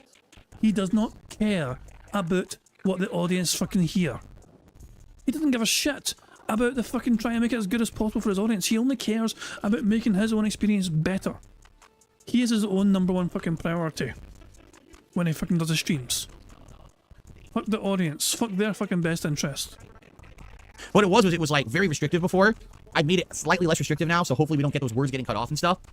Keep in mind, everyone's setup's different, so there aren't necessarily the perfect settings for any microphone, because it depends more on your atmosphere where you're recording and stuff like that. Exactly, which is why I should have fucking tweaked what he's fucking saying, you fucking moron. There is no simple fucking straightforward fucking how-to your template for it. No, you've got to fucking make sure you test this shit yourself. There's a fucking baseline of sort. Absolutely, there's a baseline fucking metric for it. But you got to fucking fine tune it and tweak it. You got to test it yourself in your own environment to fucking make sure you know what kind of level it starts to peak at. And everything else, you didn't do that. You're just a lazy bastard that fucking found the settings, said apply settings, and then fucking walked away from it without even doing anything else to it. Thinking that's all your fucking problem solved. So, hopefully, this is good. And by the way, Roadblock says, yes, your audio has been much improved. You're no longer quieter than literally everyone else online. I'm happy to hear that. Keep in mind, in order to get that, I had to do a 6 decibel boost on my microphone. I don't know why this mic is so low, but I had to artificially increase the decibel level like a ton in order for it to be loud enough. The gameplay actually is fine. And in fact, with my new capture device, the gameplay is even louder. So the audio of the direct feed stuff has always been good. It's just been this microphone that's been so low. But it's funny because the quality of the mic is great, right? It's a studio quality mic. I've got the Scarlett, whatever they call this. I don't know what they call it. It's not a mixer. It has a name and I keep forgetting what it's called. I've been using this for a decade and it sounds great. Like the audio quality is absolutely outstanding. I just don't know why we have this issue with the volume level, but at least we got it fixed, right? At least we figured it out. This year we had a lot of improvements, correct? Seriously, like, oh, by the way, Dentronic says, since the huge audio upgrade, the gameplay music and sound effects have enhanced the experience. That's again because my capture device improved, and 2 weeks ago or 1 week ago, I doubled my audio quality. So now both the quality of the stuff on the mic and the gameplay and everything should sound much, much better. If you listen in like stereo or surround sound headphones, your quality should be dramatically improved from what you were hearing before. So this year, dude, what improvements I've had this year, if you really think about it, right? Big dramatic improvements to the microphone and the audio here, big improvements to the capture setup, big improvements to the overall audio setup, like everything. If it's a studio mic and a Cartoid, the mic would have a low volume. I think it is. I think that's what this is. It's meant to be a professional level microphone, which is probably why it has that lower volume, I would bet. Yeah. I've had microphones that were much, much louder, but they were cheaper. This was an expensive mic when I bought it many years ago. And I'm happy because here we are, pretty much nearly a decade later. I want to say I got this in 2015, so it's probably around 9 years old. So I think originally I upgraded my PC in 2014, and then I did all the audio stuff in 2015. That's when I added all the soundproofing and everything. So for a 9-year-old mic, dude, this thing's great, right? Sure. Time for a background upgrade. I mean, we are doing different backgrounds every single month. People said that since last year when I implemented this art that they really like the background upgrades. If you're saying new stuff, I mean, I have to look into that. Like, what new stuff could I get for the backgrounds? I'm not sure, right? Like, what kind of new stuff could I get? I don't really want to spend a lot of money on new art when I have so much already, you know? Okay. So, there you go. I think we have, at this point, pretty much covered all of the topics that I wanted to cover this morning on the show. It took 40 minutes, but we got through all of it. I think since we got so much going on, right? If anyone wants to shoot some questions my way, tag me in the chat. We can do some open Q&A. We haven't done this in a while. If you want to do some open Q&A, I'm down for that. You know, we haven't done it at all. Like Friday was an abridged podcast. Saturday we were turboing through Summer Game Fest. We didn't even do a podcast yesterday. So probably people have some questions for me today. We can do that and see where it takes us. All right. But what about your contributions, Phil? I don't have any contributions to shout out as of yet. Now you guys remember. Ah, that's what it is. He skipped contributions because there are none. Get fucked. That FYI, do I have the right thing open here? Is he checking like his PayPal's open? Like, have I got my contributions tab open properly? Let me derail myself so I can fucking check out the right fucking page open. Let me refresh a fucking PayPal link. Yeah, it still works. Oh well, just nobody's tipped me. Oh well. I think this is the right one. Yes, I do have it, because look. We can't see, Phil. Okay, I want to make sure I have the right thing open. I do have the right queue open. So yeah, remember, any contributions that you throw my way on this podcast, or it will help the React Show. They count towards the React Show. So we get a few bucks here of tips that'll count towards the goals on the React Show. And remember, my goal is to try to hit 50 bucks of tips every stream. I consider this podcast plus the React Show one stream, even though technically it's two. So please consider contributing, and thank you for your support. I really appreciate that. Favorite World of Warcraft class? When I first started in World of Warcraft, when it was a brand new game, I had a Tauren. I want to say it was like a Tauren Hunter, something like that, I think is what I had. And it just seemed like a really weak class. Everyone had said at launch the Tauren class was like the worst one, which sucks because I actually really liked the look of the class. But it is what it is. After that, I think I made both a Ogre and like a Paladin character too, that I alternated between. So, but that's, I mean, I barely played World of Warcraft. I played it at launch for like maybe 4 or 5 months. And then I played it one more time in the mid-2000s with some coworkers when I worked at Best Buy. And then that was the last time I played it. Based on how Summer Game Fest and the Xbox Live reacted, will I now react to the Game Awards? Man, you know, I don't know. I don't know, because the Game Awards, number one, the Game Awards always have tons of like issues with copyright because of the amount of stuff in it. You know, the Game Fest, all they're doing is presenting games. The Game Awards, usually they have music and other things going on. And plus, I'll be honest with you, I think the Game Awards are quite boring. I think they're way too long. And you're very fucking boring, and your shite's usually too fucking long. 5 in a row, that's concerning. First bingo of the game. Oh, good news, Phil got a super chat from Spawn Killer. Stream save, guys. Phil got a super chat. And they try to drag it out to make it be like the Oscars, and it's just not very entertaining. At least when you're watching Summer Game Fest, you're watching it to get all this information about new games. Game Awards, it's like fluff and shit, you know? So for me, I'm like, I don't think so. I'm just not that interested in the Game Awards, nor do I care about who wins the awards either. You know what I'm saying? So, Coffee Lover just did a $2 super chat, said, I enjoyed the Stardew Valley stream, good vibes. I assume you're talking about when I played Stardew Valley for about an hour to 90 minutes. It was about an hour, I think, during my Indies Marathon a couple weeks ago. Yeah, for me, that was fun. It was relaxing, and it was a good introduction, I feel, to the game, but we didn't get that far, right? We didn't even get to the meat of the game yet. That's why I'm excited to see how the stream will go on Tuesday night. 1 second. I want to get this out of the way because my fan keeps blowing it onto the floor. Just want to move this to the other side of the room, okay? Oh, go fuck off, you fucking dick. Hold on. Wait a second. What were those bottoms? Out of the room, okay? Oh. Yeah. He's got the fucking lumberjack style fucking pajama bottoms on. What? Why bother?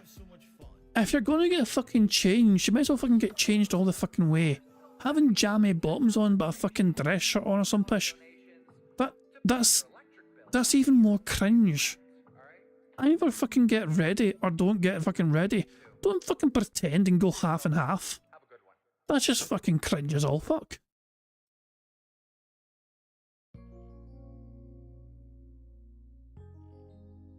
Such a lazy fucking prick, man, really. Okay. Where is the movie reviews? What do you mean, Big Mike? What movie reviews are you speaking of? I don't know what you're talking about. What movie reviews would I be doing? I don't do movie reviews, really, right? What I am planning on doing is when The Boys Season 2 comes out, which I think is in a week or two, right? I want to say it's like the middle of the month. I'm gonna start watching it, and I'm gonna do a review of it, much like how I reviewed the Fallout show. I'll probably do a night stream where the first hour I summarize the entire season and my thoughts on it, and then the second hour we do an interactive stream where we talk back and forth about different plot points and things like that about the show. So a live review per se, just like we did with Fallout, the show about 2 months ago. So I'm planning on doing that. I don't know exactly when it comes out. Does anyone know exactly the release date of the Boys season 4? What I need to read a synopsis of the finale of season 3, because I was watching it like a year ago or 2 years ago. I can't even remember. And I basically kind of like stopped watching it and didn't finish it. I think I watched like half the season at least, but I just don't want to play catch up. I just want to start watching it. It starts Thursday the 13th. Are you serious? It starts this Thursday? Oh. It starts this Thursday? Oh my God, there's so much going on. Oh man, well. Yeah, fuck boy. Well, I guess what I'm going to do then, I'm going to read a synopsis of the end of season 3 to get caught up on how it ended. And it releases Thursday. I guess I got to start watching it. It's probably going to be like, what, 8 episodes? It's going to take me a while to get through it. Probably, at least a week. I mean, I can't turbo through it or anything. No, you don't need to start watching it, Phil. Like, no one's forcing you to fucking do this shit. This is your dumbass idea. But why? Just don't do it, Phil. Just do something else. Wait to do it later on. And binge some episodes. So, I'll probably start watching it. And I'll probably have my live review maybe next week. Maybe the end of next week if I can get through it. But it depends on how quick I can get through it, watching it, All right. Thank you for telling me. I had no idea it was that soon. I thought it was like later in the month. This month is flying by. I mean, it's the 10th. The Elden Ring DLC is out in 11 days. Can you believe that shit? This month is like turboing by ultra fast. Like, oh my God, before you know it, it's going to be the middle of the summer. Mr. Game Master, how are you doing? He did a $2 super chat and he says, I'm watching the Ubisoft Showcase recap later. I'm not going to be doing any kind of recap reactions to that. What I'll do is I'll try to get caught up on the news and just talk about it on the podcast here. But in reality, there's usually not that much to talk about. I mean, what are they going to do? Star Wars Outlaws and Assassin's Creed, and who cares about the rest, right? I don't even care what else they're going to present. I really don't. What are they going to have, fucking stupid X-Defiant or some dumb shit? Like, who gives a shit? Jasper, did you find anything good in the closet? Anything good in there? Go in the closet for a little bit. The Boys this episode releases over time. Oh, they do? They don't just drop the whole season? I didn't know that. Is it going to be 1 episode a week? If that's the case, that sucks. It's going to take like 2 months. Oh, why are they doing that? If it really is only 1 episode a week, I could do a review a week then. I'll just have to do episodic rather than like the Fallout review. How do they do it? Excuse me. Oh yeah, I forgot about that. Cadence mentioning Phil getting clapped on Twitter. Yeah, Phil was made fun of by somebody. Who was it that made fun of him? Hold on. What was the guy's name? Justin Wang. Something like that. Because Justin Wang. Let's find this bugger. Justin Wang. Who is Justin Wang? He's not Steve. Oh, okay. So he mentioned something here. He left a comment on a reply or something. So there's a Phil tweet, and with a Phil tweet comes a response. What is it? Fuck me, man. He tweets a lot, doesn't he? Fucking hell. How much does what the hell's on his fucking account? I feel like it's dangerous going through this guy's account. I just saw a guy humping a car. What the fuck? Jesus Christ. Where is it? Fuck me, it really is so much. Hold on. Fucking hell. I feel like I feel like I'm risking a lot here by continuing to scroll through this guy's Twitter account. But I know it's not far away. I know it's not far away. Where is it? Where is it, for fuck's sake? For fuck, this is so annoying. This is so annoying. And the thing is, I know the clip he's going to respond to was removed, like the video clip. For fuck's sake, I give up. I can't even find the bastard thing. Oh, bloody hell. So annoying. Hold on. Who is this? Justin Wang DSP. We'll search that. Justin Wang and DSP. Oh, these are just old DSP clips. Fucking hell. Damn. Hold on, 20 hours ago. This is what I'm thinking. Yeah, hold on. Oh, the post has gone all together. Somebody made a tweet about Phil, like they clipped it, and I can't mind what the clip was. I cannot mind exactly what the video clip was about. I think it was Phil complaining about something to do with the Xbox event. Can anyone mind what the clip was about exactly? Can anyone figure out? Because the clip was shut down. It was Phil shitting on Doom. Okay, so that's what it was. Phil was shitting on Doom.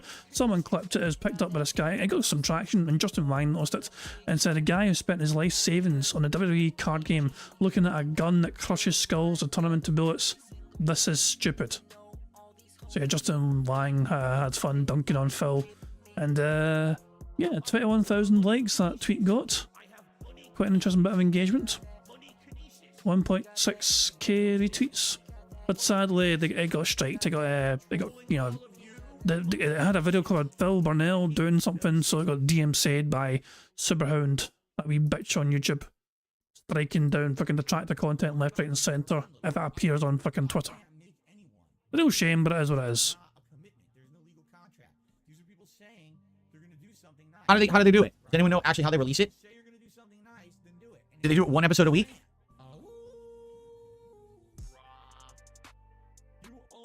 Hello?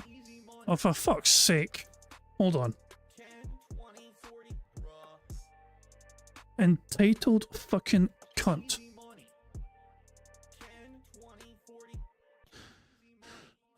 Excuse me, will I get this as a thumbnail face here?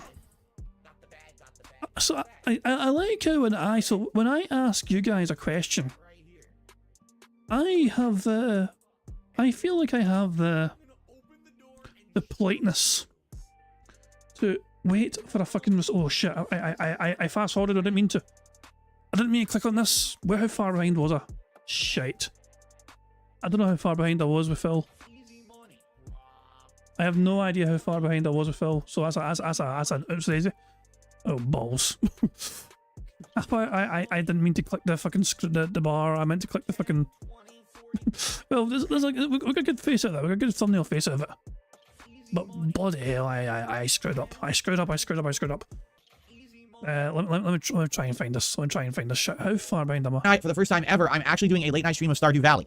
Oh yeah, we've seen that shit. Okay, we've seen that. Okay, and then blah blah blah. And he's talking about the boys. I've had this year, if you really think about it, right? Big dramatic improvements to the microphone and the audio here.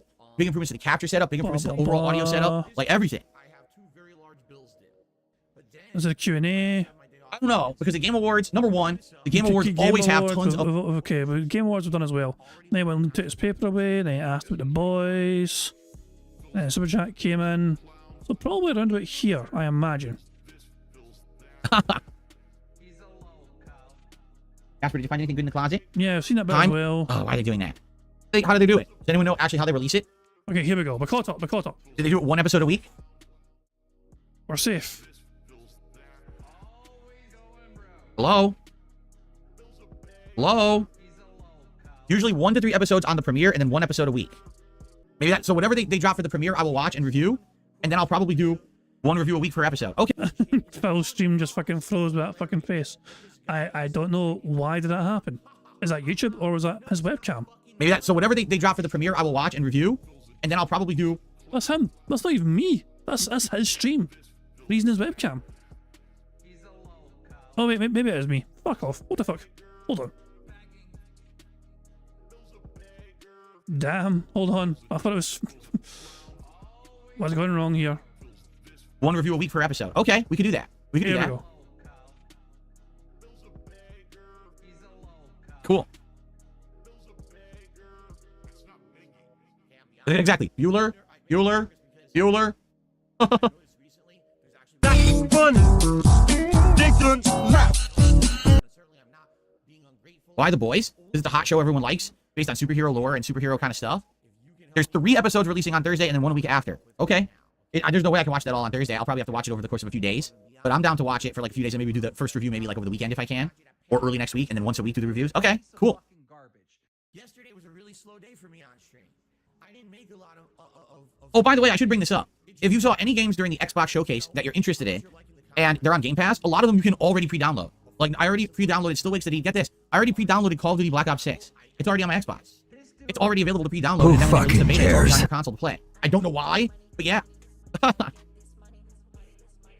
Will I put Pressure Washer Simulator into the late night stream rotation? I don't think we ever talked about that, Ethan, that dude. I think we did try it ages ago. It was on Game Pass, and so we played it as like when we were doing a Game Pass night. And I thought it was neat, but no one really actually No one actually really like cared for it or wanted it, so we never went back to it or anything. I didn't get a lot of money for playing it, so I didn't go back to it. Translation. No, Follow the Candy. Kat doesn't really like superhero stuff that much at all. So because of that, she probably would not be interested in The Boys. It'll probably be something that I watch for myself. Unlike Fallout, which we love watching together because she likes that. It'll probably be something I watch for myself. Excuse me. What are you doing, Jasper? Stop this right now. Fuck him up, Jasper. Fuck him the fuck up, Jasper. Jeez. Okay. Since you downloaded Black Ops 6, you get Woods skins that are pre-order bonus for free, says Jets Gaming. Oh, yeah?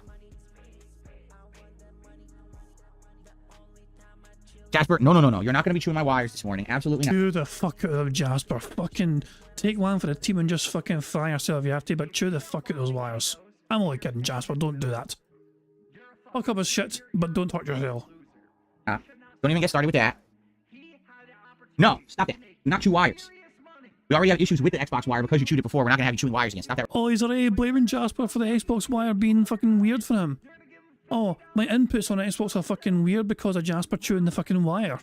Has it got nothing to do with Phil having big fat thumbs or whatever or anything like that? God, no. Right now. Don't get fresh. You've been a good boy all morning. Don't get fresh.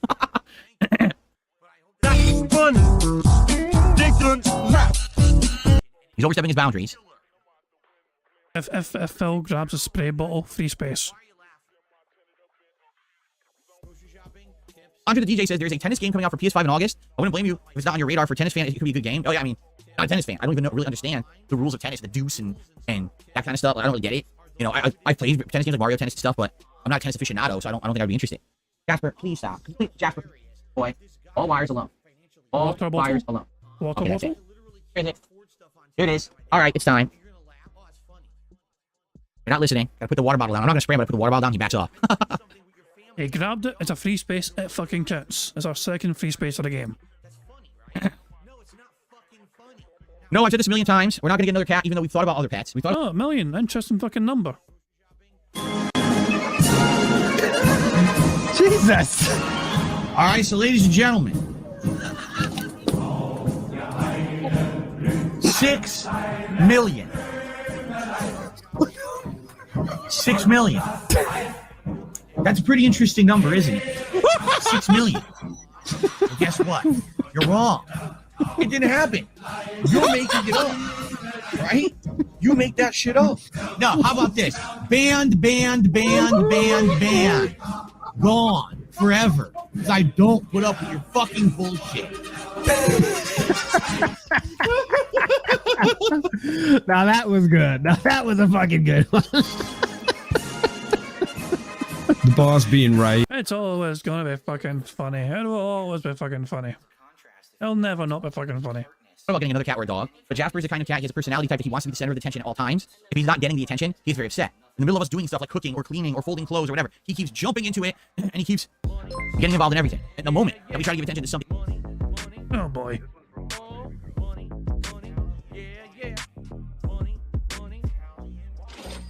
Jasper tipped £1. Thought I'd drop a comment to reassure the detractors that although I have been declawed and still need the blood work and occasionally get sprayed by Phil, overall I enjoy shitting in his closet. Thank you very much, Jasper, for the very reassuring words. We're glad you fucking choose some good prime places to defecate where Phil Burnell can't easily access. So yeah, good. Big up Jasper. Big up Jasper. For the latest update. Agent 2KJ reporting behind the scenes. Deep in enemy territory. We wish you well, Agent DeClaude. Something else, he gets very jealous and upset. So, if we were to get another pet, he would immediately start acting out and be destructive. He'd probably start pooping and peeing all over the house, you know, doing things he's not supposed to do, basically just being very, very, how do you say, very, very, disruptive and, misbehaving. And we don't want to put him in that situation. He's used to being the only pet in the house, and so, that's that. It's just his personality type. Different pets are very different. Some pets are very laid back, and they don't care, and they'll get along with other pets, but he never would. Like, when he sees another cat outside, there's a cat that kind of, patrols our neighborhood and sometimes goes in our backyard. The moment he sees this cat, he goes, arr, and he starts hissing and freaking out and getting very pissed off that there's another cat in the area. Can you imagine if we brought another cat into the house as a pet? It would not work. Anso Kamaru says Metal Slug Tactics is finally has been in development and now it's getting a PC demo. Oh yeah, I like Metal Slug. I don't know about a tactical Metal Slug though. Gathering Hall Live, we have not dropped Hades 2. What we have done is put the playthrough on hold until the game is developed further. Because people were upset that I was playing it in early access and basically saying, you know, we don't want to keep following because this is a game that we want to play when it's done. We don't want to spoil ourselves now or play an earlier version of the game that may not be representative of the final version. I was absolutely loving it, but that's the feedback I got. Like, people who are hardcore fans of Hades told me, stop playing Hades 2 now because it's early access. Hey, Phil said feedback at fucking time. Burger. 5 in a row. That's concerning. And I was like, all right, I guess. You know, I loved it, but we were getting streams where people weren't showing up, the videos weren't getting any views, and everyone was complaining, don't play it now. So that's why I stopped. I gotta listen to the audience, sadly. As much as I enjoyed it, I had to put it on hold. So we are gonna go back to it. I've got to listen to the audience, sadly. Wow, he really cares about his fucking community, doesn't he? I need to sadly listen to my fucking dumbass audience. Boo fucking who? I mean, I bought it. I own it. So we are gonna go back to it when it does get more content. Game Boy, how are you today? Well, the candy says put a giant aquarium behind you. That could be probably one of the worst ideas ever. Number one, we put a giant aquarium in this room. That means I have to clean it and everything inside of the room where I work. Can you imagine that? That would require effort on my part. I want to remind everyone that Phil actually would like the idea of having a big aquarium like in his living room. But that means that Cat would have something else to fucking clean. He doesn't want to have a responsibility of maintaining that shit. He wants that sort of thing. He thinks it'd be nice to look at, but he doesn't want to fucking put the effort into fucking looking after it itself, maintaining it, cleaning it, making sure the fucking fish or whatever shit's in there is all right and okay. No, it's all, no. Anything that requires effort, extra effort on Phil Burnell's part, you are asking way too fucking much. You might as well fucking ask him to fucking turn coal into fucking diamonds. Probably one of the worst ideas ever. Number one, we put a giant aquarium in this room. That means I have to clean it and everything inside of the room where I work. Can you imagine the hassle? Trying to drain a giant tank, clean a giant tank inside of my workroom. Number two, this room is full of electronics at all times, meaning the temperature differential is huge. The actual, like, stuffiness or humidity of the air is different in this room. It's not a good room to have pets like that in. So, the answer is no, that would be a very bad idea. I'm not going to do that. Eternal to the super chat. Consider playing Undisputed Boxing in December. I know nothing about it. I couldn't even tell you the last time that I tried a boxing game. It's been so dang long. I don't even know. Would anyone be interested in seeing me play a boxing game in October? Nope. Yes, Game Boy, we're doing the React show right after this podcast. We're all heading over to DSP Reacts. That's right. Yes, fish tanks are a lot of work. Even if you set them up to be a self-sufficient ecosystem, at some point you do still have to drain and replace the water, clean them out and stuff. You imagine me trying to do that in my office with all my work equipment and stuff? Probably a bad idea, right?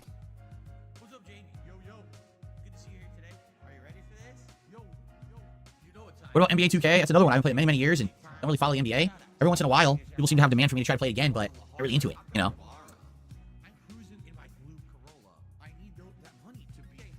NBA 2K is on Game Pass? It is. That wasn't me. That was Phil's stream. NBA 2K is on Game Pass? It is. I have no idea what happened there. That's all on Phil's end. I did enjoy the MLB The Show streams. They were more chill, you know, interactive streams than anything. It wasn't like I was playing those games for the baseball gameplay, right? I was playing them for the fact that we kind of talked a lot and interacted. Sometimes I even did like karaoke requests, which was pretty funny. Easy freeze. If I go back to Minecraft, I will likely just start fresh. I don't see myself really going back and trying to resume my efforts of that year and a half that I played it like weekly. That was a great time, by the way. That was a great chill stream game in the rotation. But after a while, I just kind of got bored of the projects and everything. I don't know what I would do in Minecraft now. I don't know if they've even changed it since. Because when I was playing, bored of the fucking projects, Phil, it was always other fucking people that were responsible for fucking making the fucking projects. You fucking just sat there and fucking fished all the fucking time. You didn't do fuck all that was worth fucking. You just basically let other people do all the fucking hard work as per usual. Like, Minecraft is a great fucking chill game. Especially for it's great for creative people. Phil Burnell is not a creative person. Games like Minecraft would be wasted on that little piggy simply because he lacks the creativity to fucking do anything worth fucking doing in that game. Is basically a waste of an audience trying to fucking tune into a Phil Burnell Minecraft stream.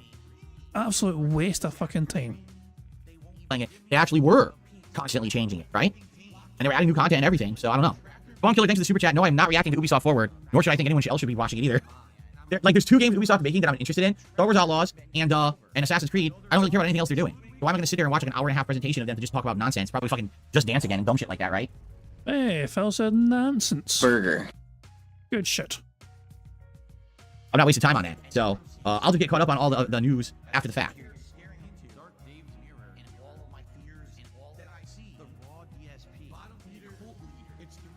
That's what we stared at the wall for. What's over there? Anything interesting? Shut up, bitch!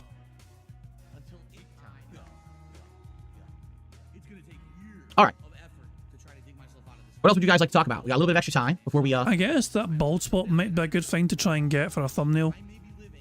Give me a second, yeah, we'll see if we can get it. We'll see if we can get a good frame for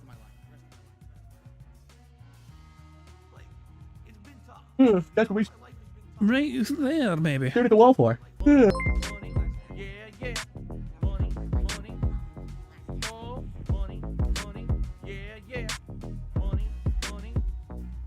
Oh boy. Fly on Phil's wall tipped £1. Speaking of defecating, I've witnessed Kat using a spoon to toss Philip's brown salad. I believe she feeds him greasy food so that it comes out running, if you know what I mean. BZZZZZZZZZZZ. Thank you very much to Fly on Phil's wall for that update from deep behind enemy scene, deep behind enemy lines. Bloody hell, well that was going on, I just thought I'd get this cropped out. It's gonna be weird because Phil's head kind of blended in with his little tablecloth. What I think I'm gonna do is just put the actual raw image in the chat without the background removed, and my members in the Discord can have fun with that image and make it look better than what the website to remove the background can do. You know what I mean? Because yeah, Phil's kind of blended in there, as you can see, with the tablecloth. Jesus, man. Oh, flying Phil's wall. Jesus Christ. Oh, it's. I'm so glad I've got text-to-speech for fucking things like that. That's great. That's a great way and reason to have text-to-fucking speech. I didn't need to read that out. It's fucking just fucking bliss. Thank you though for the tip. I do appreciate it. But ooh, fucking ooh, and also of course. I'm sorry? What's over there? Anything interesting? Staring at the wall.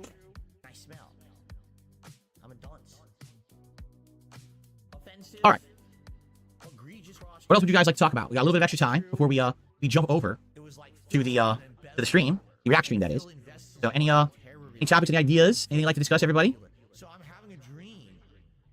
Follow the candy. What you're saying is ridiculous. I'm not going to even repeat it. And my final name is I saw the movie. I thought it was good, but I never saw the musical or anything. I'm kind of curious. Who is it you said what they said was ridiculous? Anything you'd like to discuss, everybody? Follow the candy. What you're saying is ridiculous. I'm not going to even repeat it. Violent Candy or something? Was that the fucking name? Violet Candy? Violent Candy? Don't know who the hell that was, but I'm kind of curious to see what they said.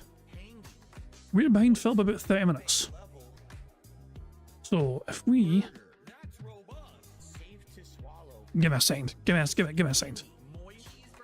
Let me go to DSP, raw DSP, I think. 2 seconds. Bear with me. So I can find the shit, right? Just be, have patience. We will find out what this person said that so irked Phil Burnell massively so. Shush. Right, so we have the stream, and we're behind by about 30 minutes. I think it ended, so this live stream from Raw Phil ended. He's on the other live stream now. So really, it's about. So really, we're going to want to go about here. I think about round about here. I think. Yeah, there we go. And let's fast forward.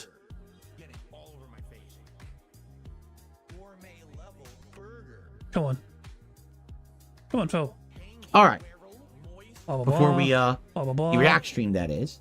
All the candy. So any DSP gaming, but imagine having piranhas in the aquarium. Every time you ban an idiot, you write their username on paper attached to meat and drop it in the aquarium. That's kind of creative for one of his heads. That's a creative suggestion. Any topics, any ideas, anything you'd like to discuss, everybody? That's kind of an amusing way to deal with fucking people you ban. It's like it's a lot of fucking effort, you know what I mean? But it's funny. That to me is amusing. Now, is it fucking serious? Of course it's not fucking serious, but it's funny, it's amusing. I appreciate that sense of humour. I think that was kind of funny. What does Phil fucking do to react to it? Follow the candy, what you're saying is ridiculous. I'm not going to even repeat it. And my final name is... What a fucking arsehole, eh? What a fucking joyless fucking cunt. Anyway, let's get back to the bingo. Am I a fan of Les Mis? I saw the movie. I thought it was good, but I never saw the musical or anything. And the movie is one of the most depressing stories I've ever heard in my life. Like, at the end of the movie, there's no happy ending. It's just super sad. I was like, wow, what a deflating movie. Like, literally, I was like, wow, like, I like the acting. I like the cinematography. I thought the music and singing was amazing. And then it just ends. It's like, this is fucked up. Like, this is a fucked up story, right? Like, why does this exist like this? And why do people like it? Like, I get it. The music's great to sing, but don't you want like a triumphant story of overcoming rather than a story of just misery, bad things, misery, bad things, misery, bad things, misery. Oh, great. Again, it's kind of like Last of Us 2, where don't you have enough bad things in real life that are going on that you don't need to have an awful story in your fantasy? Like, the whole idea of entertainment is supposed to be, this is fantasy, right? So maybe there's a hero who has overcomes insurmountable odds. There's a cool setting of medieval or fantasy stuff, magic, and you know, things that you can't do in real life. That's what you do in your entertainment, right? Well, in that regard, though, if you know it's going to fucking work out well for the fucking protagonist, then where's the fucking suspense in that regard? You know what I'm saying? Sometimes these movies having a fucking, like, sad ending or a bad ending or whatever, you know what I mean? Sometimes that is a good fucking twist. You know? Sometimes that is a good fucking twist to have. I don't know, if it feels like, no, we need these fucking things in the media for an escape from reality. Fuck off. Why do I need a miserable story of humans being crushed, dreams being smashed, lives being ruined, all set in a war-torn France, right? Like, why do we need that? And again, I love everything about everything about it. I respect the music, the acting, the cinematography. Everything is great, but the story is so depressing. Like, why did I watch this? You walk away saying, wow, what an amazing fucking thing. Why am I so sad? Right? Just be fucking glad then that they fucking changed how fucking certain fucking fairy tales ended. Because the original source material for some of these fucking fairy tales didn't have such a happy ending, I'll tell you that. Jasper, no, Jasper. You're not doing that. Come on now. Not doing that. Now he's messing with my lights. This is getting ridiculous at this point. You are not messing with my lights. No. He's messing with the cloud wig. You can mess with the cloud wig. That I don't care. Go ahead. Play with the cloud wig. But don't mess with the lights. The cloud wig was donated by a fan. Reminder. The fellow doesn't mind if Jasper messes with a fucking clown wig. The fucking blonde fucking wig thing. It's not a clown. Fucking, I don't know. Oh my god. I say, fucking hell. He really doesn't take care of his gifts that well, does he? He has no appreciation for his gifts that don't get him money. For God's sakes. Alright. I'm gonna have to rearrange my lights now because he knocked some of them over there on the right hand side. Who fucking cares? I received my first tip of the day. I love how he says that like he's fucking expecting tons fucking more. Greedy bastard. Gathering Hall Live with the first tip of the day, 666 tip. Let's get the animation going. Jasper, I told you not to play with that, so don't. Better not be messing with my lights. Let's get Gathering Hall Live on the leaderboard. Let's see what he has to say. Or they have to say. I actually don't know. I should not be gendering people. Especially not today. People will be very upset with me if I get something wrong. We're very critical. Okay, just dropping some support. I don't get to watch live, but I like listening to your stuff in the background while I work. Thank you for the content. Don't let bastards grind you down, my friend. Oh, I don't even know what you're talking about. I don't pay any attention to any of their nonsense, really. I don't. This year has been a great year for that, where I don't pay any attention to toxic nonsense at all. I just ignore it and I go on my merry way. And this year, you do not fucking ignore it. People live rent-free in that weirdly shaped, greasy-ass head of yours. Turkey Tom has his own penthouse fucking suite in there ever since the end of last year. Evil AJ has been fucking living in there for fucking nigh on a decade now.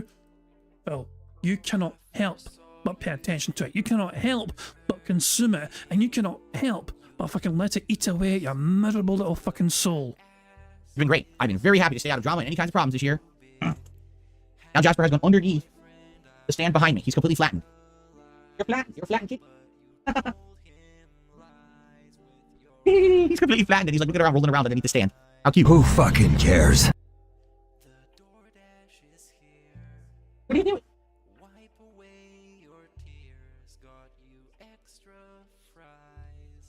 That's it.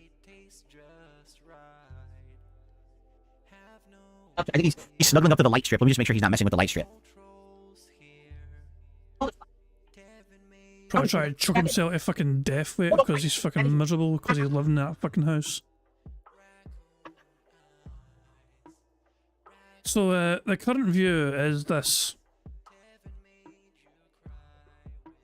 He found a little plastic bag with something in it that was under there. I didn't know it was there. And I want to see what it is. I must have also found some dust under there. Ugh. I want to see what it is, but he wouldn't let me. He was being silly and being defensive and doing like the kitty defense with his paws and teeth. But what? You went back under there. What is it, Jasper?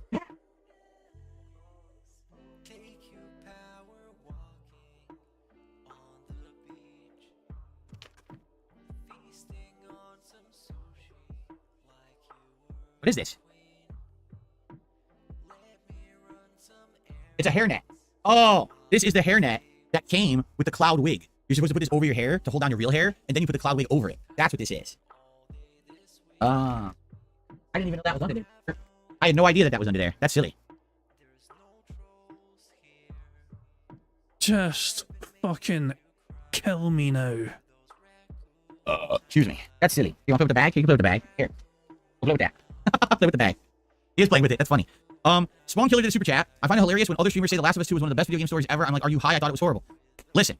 Each their own, but from a narrative standpoint, a writing standpoint, it was trash. First of all, the order of the story was all fucked up, right? The whole idea of you start, it's called in medias res. You start a story, critical things happen, then you have to go back in time, right, to see what happened before, and then you jump back to the present. It's an okay narrative use, but not in that game. Why would you want to play the present and then halfway through the game go back in time to play Abby's story? It doesn't make any sense at all. It's just very frustrating the way they wrote it. It's just bad writing, bad pacing, bad narrative development whatsoever. Then on top of that, in order to push particular plot lines and agendas, they changed the characterizations of many of the major characters of the first game. Ellie and Joel, particularly, act absolutely nothing like their characters from the first game right from the get-go. Right from the beginning of the game, it's like they're completely different characters. So, if you like the first game, this game is a big spitting in your face. That's the problem. If you're going to have narrative changes, that's fine. Explain why. Why did Ellie turn from a survivalist girl who's totally different from everyone else because she grew up in this post-apocalyptic world and doesn't understand how kids could be so frivolous and angsty and teen, and then in the beginning of the second game, she's an angsty, frivolous teen doing dumb shit like smoking weed and making out with girls in basements of zombie-infested houses. It doesn't make any fucking sense at all. It's stupid. You've rewritten the character for your own purposes. The other problem, the game is a one-trick pony when it comes to the plot. Vengeance for wrongdoing. Abby wants vengeance, kills Joel. Ellie wants vengeance, kills all the other people who are friends with Abby. There's nothing to it. It's a one-note story. It's incredibly simplistic. It's also overly gory to the fact that they want to try to emphasize how dark the apocalypse is, but it doesn't really prove anything or do anything besides shock value. It's this simple. There's nothing wrong with liking the plot of Last of Us 2, but if you think it's anything complex, you're just fooling yourself. It's one of the most simple stories ever written. It's a simpleton story.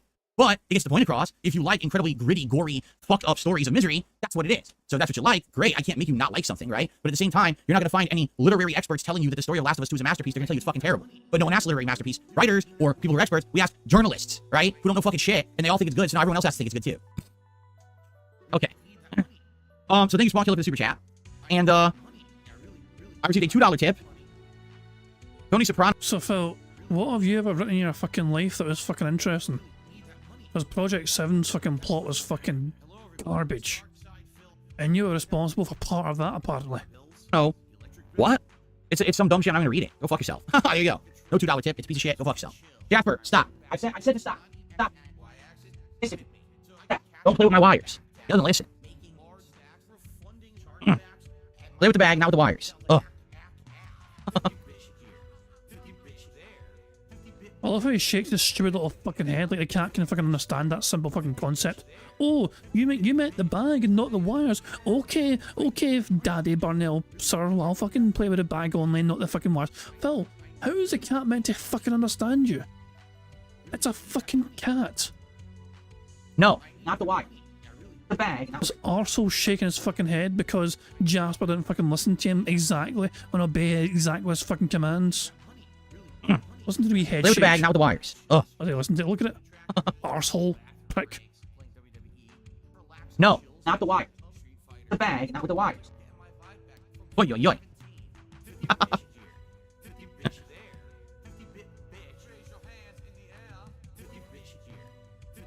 Okay, anything else, guys? We're coming to the end of the show, probably another 5-10 minutes. And last chance if you'd like to get a question in or a shout out for a contribution. Like I said, all contributions will count towards the podcast. By the way, please support the podcast. It'd be great if you did. Fuck off. Just fuck off, you greedy cunt. And please support the React show. It'd be great if you did. I appreciate people who have been supporting the React stuff recently. It'd be great to have a good React stream today. What's my favorite movie? I don't have one. My favorite movies are genres, but I don't have an overall favorite movie. What an absolute boring prick. Everyone's got a favourite fucking movie. Everyone's got a variety of different fucking favourite movies. You know, like a Shawshank Redemption, all-time goddamn classic. You know, fucking that second Batman movie with the fucking Joker, you know, like a Batman trilogy with what's his fucking name? Heath Ledger's a Joker. That's a fucking incredible fucking movie. You know, you fucking go down all sorts of fucking different movies. You know what I mean? The Green Mile. I love that fucking movie. Yeah, Dark Knight. That's a movie. I was thinking Dark Knight for the Batman. But yeah, there's all sorts of fucking great movies. You know, the list can go on and on. Godfather, fucking Godfather 1 and or 2. Yeah, there you fucking go. But yeah, there's tons of fucking great movies. Even movies that aren't fucking massively critically fucking acclaimed. But yeah, there's tons of them, for fuck's sake. Lion King, the fucking 90s Lion King movie. I can never tire of that shit. Hi, Darkness says, how do you feel about the new Dragon Age game being dog shit? It's not. We don't know that yet. How can you even say that? We don't have any information about the game besides a preview trailer, right? I leave my judgment until we actually see stuff about the game. I didn't like the crafting in the Fallout 4 DLC. I tolerated it to get through the DLC. If you didn't notice, there really wasn't that much of it. It was very fast. No, I'm not going to do DSP fries it and review French fries. Since I tried the Mr. Beast chocolate bar, would I be open to make a review of Pokemon's cookies someday? Yeah, if they were oversold at extreme discount at the store because no one buys it because it's junk, and then you want me to review it, sure. Do you think I'm going to pay premium pricing for that and line your pockets with money? Fuck no. Absolutely not.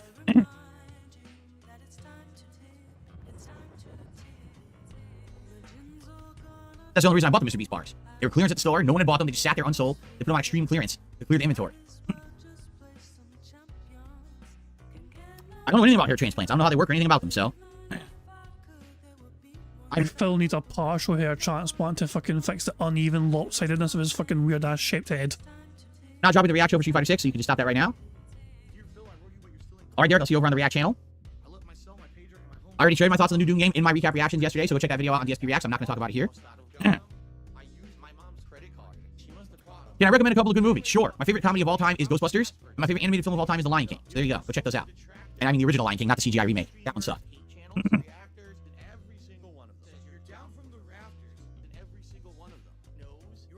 I feel like him having The Lion King as one of his favourite movies somewhat ruins it for me, if that makes sense. Like a horrible person likes the thing I like. Alright, well now that I sneezed, I gotta go blow my nose, so I'll be right back. Okay, I paused the recording so I can go blow my nose for the sneeze bothering my nose now. The drip. Did you just say I got a drip? Or did I trip? I could have sworn I heard him say I got the drip. It's tempting to rewind it, but nah, he probably just said something about tripping or whatever. He got the drip going. He got the drip going. Fucking hell. And he's back. Oi! Actually, I didn't say Doom was going to be shit. That never happened. What I said is, I don't like what they've done with Doom. I think that they've ruined it when it comes to the plot and the core aspect of what Doom is supposed to be. I clearly said in my react to the new Doom that the game's probably going to play well, it's going to look good, and it's a shame because it probably would run gorgeous on my setup, but I'm not really interested in it. So you should open your ears and listen to what I actually said. I don't like the direction of the game. It's not that the game is not sound as a game. It is. I even said the game's fine. I just wish it wasn't called Doom. Called anything else, and I wouldn't care because you wouldn't have ruined the Doom. But now because this is where Doom is gone, now people who like old school Doom don't get any old school style gameplay anymore. It's gone because this is what they did with Doom.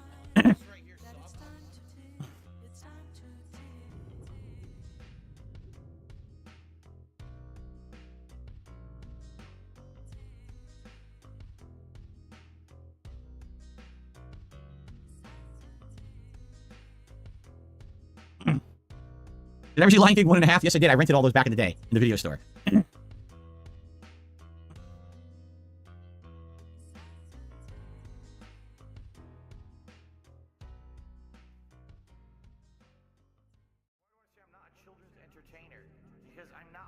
Bruh.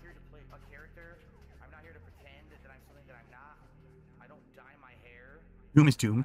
No, Doom is not Doom. It's just Doom is for a new audience. Doom is not for the classic audience that liked Doom in the 90s anymore. They've changed it too much. It doesn't even feel like Doom anymore with what they've done. Animatronics says going to Blockbuster back in the day was a weekend treat. Sometimes you get to pick out a movie and a snack. I literally never bought any food at Blockbuster. Even though they used to have candy, popcorn, all that shit. I never bought it there. But the thing was, I would go with my family, and typically, my parents would pick out a movie just for my parents to watch together. Then we pick out a movie or two for the family, right? I'd maybe get a movie just for me, and then I would get a video game. It would be cool because you'd be like, you know, we have a movie night where everyone's watching, maybe a movie that I'll just watch for my own. My parents obviously at night probably watch something together, and then I get a game that I get to play for several days too.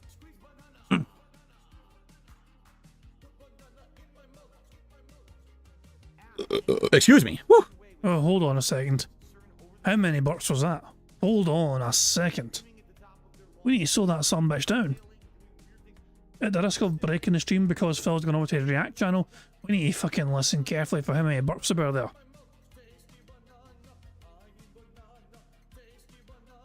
Hold on. Excuse me. Woo. 4. That was actually 4. That was actually fucking 4 burps. So, we've got... Jesus Christ. We have one free space for snorts already. We have a second free space because Phil picked up the water fucking bottle. And I said if it fucking picks up that bottle, it's a free space. We have a third free space because of the burps. And we're one snort away from a fourth free space. And also, if we get 100 likes on the stream, there's a free space as well. If you haven't liked the stream yet, like the fucking stream. It's in your best interest to like the stream so we can get a full house. Hint, hint, motherfuckers. Lady Christmas says if you want more old school Doom-like gameplay, games like Ultra Kill and other boomer shooters, as they're called now, are getting big on PC. Phil at normal speed is absolutely soul destroying. 1.75, thank you. If you have a mini PC, you should be able to play them. That's cool. That's that's what I'd be looking for. For me, it's like you have the namesake. At least be true to the namesake. This is also. Oh, by the way, I forgot to start recording again. I went to blow my nose and I sat down. I've been talking for 5 minutes and I forgot to unpause the recording. Oops. Dumbass. You guys didn't miss much. I'm just doing Q&A questions, so sorry if you missed a couple question answers. But basically, Lady Charisma said, if you want more old school Doom-like gameplay, games like Ultra Kill or other boomer shooters are getting bigger on PC. You have a mini PC, you can play them. We're having a discussion about how with Doom Eternal and now this Doom Medieval game or whatever it's called, that I feel like Doom has lost its way. I'm not saying they're bad games. I'm saying they're games that aren't for me. I'm someone who, like, if you're gonna use the namesake of something, right? It shouldn't be for the sake of, just because we want to advance it using that IP, but then do something different. It should be you're trying to stay true to what the series was. That's the idea of using the name. This is the equivalent of like what just happened with Final Fantasy 16, where it was a fine game. You could like it for what it is, but dude, that was nothing like Final Fantasy. So why do you think that there was a backlash from Final Fantasy fans when it came out, saying this isn't like Final Fantasy, we wish you wouldn't call it this, right? That's what happened. People were playing it like, this is nothing like Final Fantasy, so why is it Final Fantasy 16? So with Doom, you're making games that no longer play anything like Doom. They're not in the spirit of the original Dooms. The plotline's all out there crazy now, nothing like Doom. So why are you still calling it Doom? Just call it something else. And go with this obvious game series you want to make that really has nothing to do with Doom at all. Alcoholic says, didn't the new Fallout do exactly that and you liked it a lot? Maybe it won't be that big of a deal. What are you talking about? The Fallout show literally stayed true to most of the lore of Fallout and changed a few quick things here or there to tweak it to be a TV show, but actually is in canon with Fallout. It was its own plot, which is great. That's what I like. You're not taking established characters and changing them or ruining them for the sake of doing a TV show. You're doing its own plot, which is great. But it didn't destroy the original lore or stomp all over Fallout. For the most part, it's accurate to Fallout with a few differences, right? If Doom Eternal and this new Doom Medieval game was mostly like Doom, but had a few different changes, I wouldn't care. Literally, it's nothing like fucking Doom at all. How can you tell me Doom Eternal is like Doom or Doom 2? They're not even the same games. At least Doom 2016, you could say it's close. There's some changes and advancements, but there's a lot of homage things, and it does play a lot like the originals. The fucking Eternal's a completely different game. You might as well call it anything. You might as well call it Punch, Death, Kill. It's the same fucking, it's not Doom at all. If you don't think they didn't destroy the lore or stomp all over it, then you don't know what the fuck you're talking about. Again, in the 90s, the reason that Doom worked was because it was the ultimate badass plot. The Doom guy or Doom Space Marine is not a complex character. He is the ultimate go fuck yourself character. Oh, you want to invade? You want to come from an alternate dimension? It's too bad. You came to the wrong fucking place, and I'm going to make you regret that you ever crossed over that threshold, because I'm going to pick up any weapon I find, I'm going to use any means necessary, even if it's my bare goddamn fucking hands, and I'm going to kill every goddamn demon I see. I'm going to get right to the root of the matter, whoever's in charge, I'm going to rip his fucking balls off and shove them up his nostrils, right? That's what Doom was about. Not about, oh, I am a space god hero who is part of an ethereal plot of angels and demon aliens and shit. What are you talking about? It's like fan fiction. That's what it is. This is fucking fan fiction. You've turned Doom, and you have a bunch of people who've been fucking fantasizing about what Doom should be for the last 25 years, and now they're making Doom. So now they're writing fan fiction and turning it canon. It's shit. I'm sorry, it's shit in my opinion. The plot of the new Doom games is terrible. It's nothing like the spirit of what the game should have been at all. You had your first Doom, was Doom 2016. That was kind of like the origins. Then they could have went to Earth. Now all of Earth is overrun by monsters and demons, and now the Doom Marine has to save Earth. And you can see all real Earth landmarks and things overrun by monsters, and you're by any means necessary leading the charge of humanity against it. How cool that would have been instead of the fucking dog water game that we got. Oh, you're a fucking space hero and you're fighting angels. What the fuck are you talking about? What? No. It's not. It doesn't have to be some crazy, zany fanfiction concept. It was a very simple concept. That's what made Doom work. By making Doom stupidly complicated, you've ruined it, in my opinion. Your opinion sucks. Doom Annihilation? No, I don't think I saw that. That was a movie? No, I don't think I've ever heard of that. Let me see. Hold on a second with this lighting.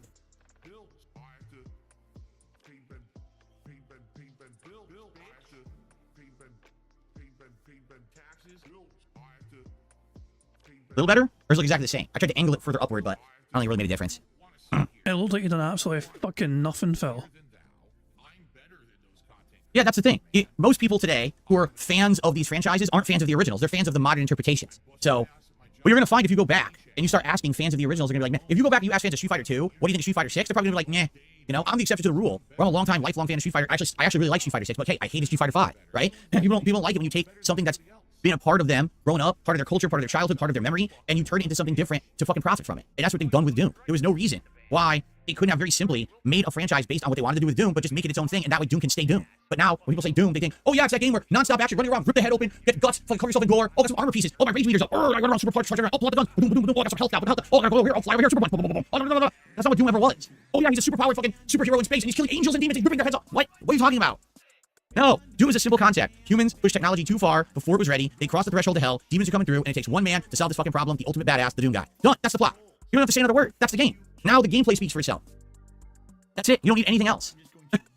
but that's not what they did with the franchise. They wanted to go some weird ass fan fiction plot that sucks, in my opinion. I hate it, but you can like it. You can like it, but just understand that people will be upset with you if you say that that's Doom, because that's modern Doom. That's not what Doom was or was meant to be at its core back in the day. That's correct. They can change whatever they want if they own the IP. That's exactly what they're doing, and that's why fans of the original IP can be upset and have a right to speak their minds. You don't have to agree with it, but you have to deal with it. Okay? All right. Well, we're going long. We have to get the show set up, guys. Okay? So let's switch over to React mode. DSP versus the internet. Okay? I hope you guys enjoy the return of the show, and we will now be doing this both Tuesday and Wednesday as well.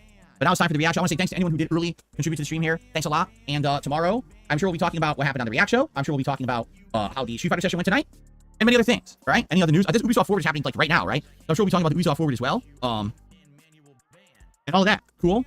All right. Thank you guys. Hope you enjoyed the show. I'll see you all tomorrow. Peace out. All right. Let's get set up here for the React show. In fact, hold on a second. Turn on the Xbox and get this set up. What's funny is people who are idiotic and say your take is horrible. That's not correct. Phil said idiotic. That helps us tremendously. Burger. So let's recap the situation here, guys. Right, let's recap. We've got 3 free spaces from the Works and Snorts. We have a 4th free space because Phil picked up the water bottle, and if we get 100 likes, that's a 5th free space. We have 5 spaces left, and we need a free space or Phil to say or do one of these things for us to get a full house. So it's within your power to end this game. That's all I'm going to say about that. You can't have a take that's horrible. You can have a take that you disagree with. Phil, you definitely can have a take that's horrible. For sure. You can't have a take that's horrible unless it's factually wrong. Literally nothing I say on my take on Modern Doom is factually wrong. You could disagree with the take because you like Modern Doom, and that's okay. But to say that a take is horrible just proves that you're an immature idiot. So congrats to anyone who actually says that. You're a fucking moron. You just make yourself look like an idiot. Okay, the React show is on DSP Reacts. I'm just getting it set up, and then we're all going to go over there.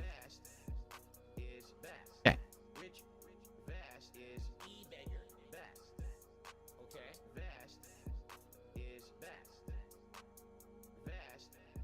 Okay, it's June, so it'll be down here. June 10th, here it is. Okay. Got this set up. Now I got to get, excuse me. Now I got to get everything over here set up, so hold on, guys. I got to get the camera the right size. I gotta get the logo up. And I gotta get the correct pop-ups to work. There we go. I think that's correct. Good. Okay. So everyone, I'm about to end the stream. And what'll happen is you will see a pop-up on your screen that says, hey, go join us over on DSP Reacts, because the show's about to start. I hope you head over there, and we'll have a fun afternoon of reacting to many clips from all over the internet. It should be a good time. And thank you for being a good audience for the show. I hope that you guys will support the podcast or the reacting this afternoon. All right. Thanks, guys. I will see you there. And the good thing is we can now click on a shy to react thing and go there. The autopilot was doing its job. Shut up, Phil. The stream begins... When does this fucking crap begin? When do you start talking? Right about here, I imagine? Oh god, no. This time... Right, here we go. Here we go. So, let's go 1.5, shall we? And, see. Okay, guys. Good afternoon and welcome. This time for another episode of DSP versus the Internet, even though this episode is different, because this episode is not on the usual scheduled day. Jasper, you just jumped on me when I was about to start the show. Jasper, can you please let me do my show? He jumps on me, and he blocks me from getting my neckphones. Jeez. Okay. So everyone, welcome to the show. Here, let's get the actual screen going here. Well, apparently we've got 100 likes, and if that's the case, then, first of all, if we have 100 likes, that means you guys get to enjoy the bubbles animation. Remember, keep an eye on the bottom right for Jasper to do his thing.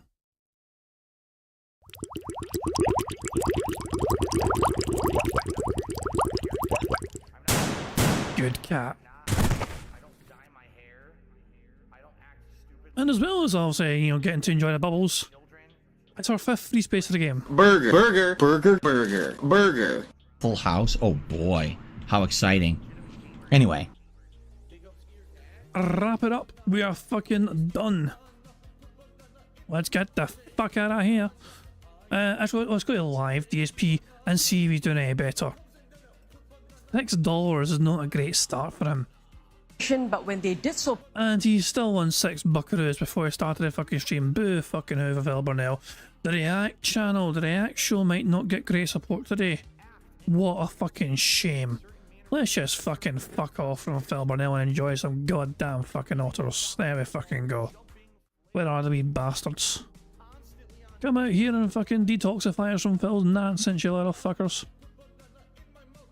They must be around as well. Look how choppy that water is. There's no way they're not in the fucking water. The wee fuckers just swam to a fucking part where we can't fucking see them. There they are. There's one there. Wee fucker with his wee ball. And he fucked off again out of fucking shot. Damn.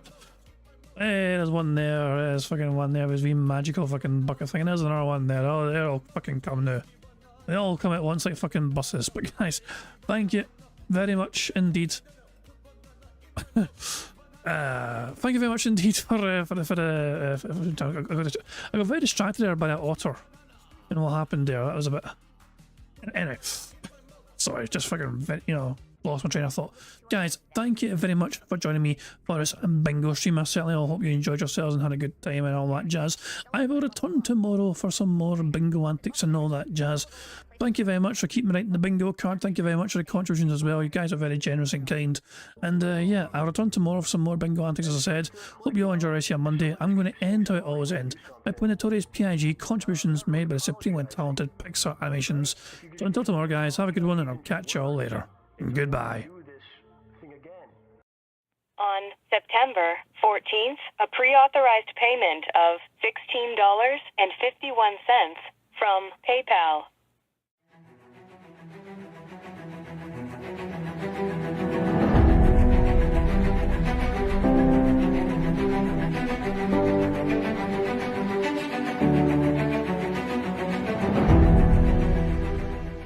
All right, Luna Mills has tipped me $1.30.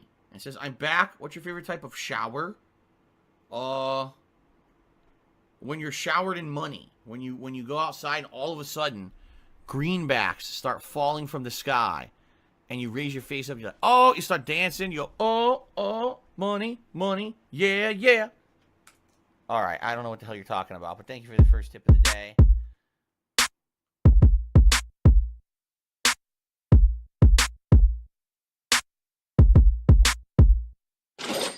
Money, money, yeah, yeah. Money, money, oh, money, money, yeah, yeah. Money, money, money, money, yeah, yeah. Money, money, oh, money, money, yeah, yeah. These contributions are mandatory. Money, money, yeah, yeah. Money, money, oh, money, money, yeah, yeah. Money, money, money, money, yeah, yeah.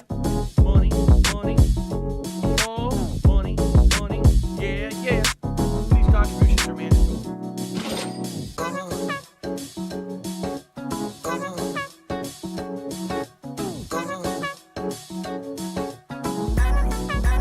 Show me the money.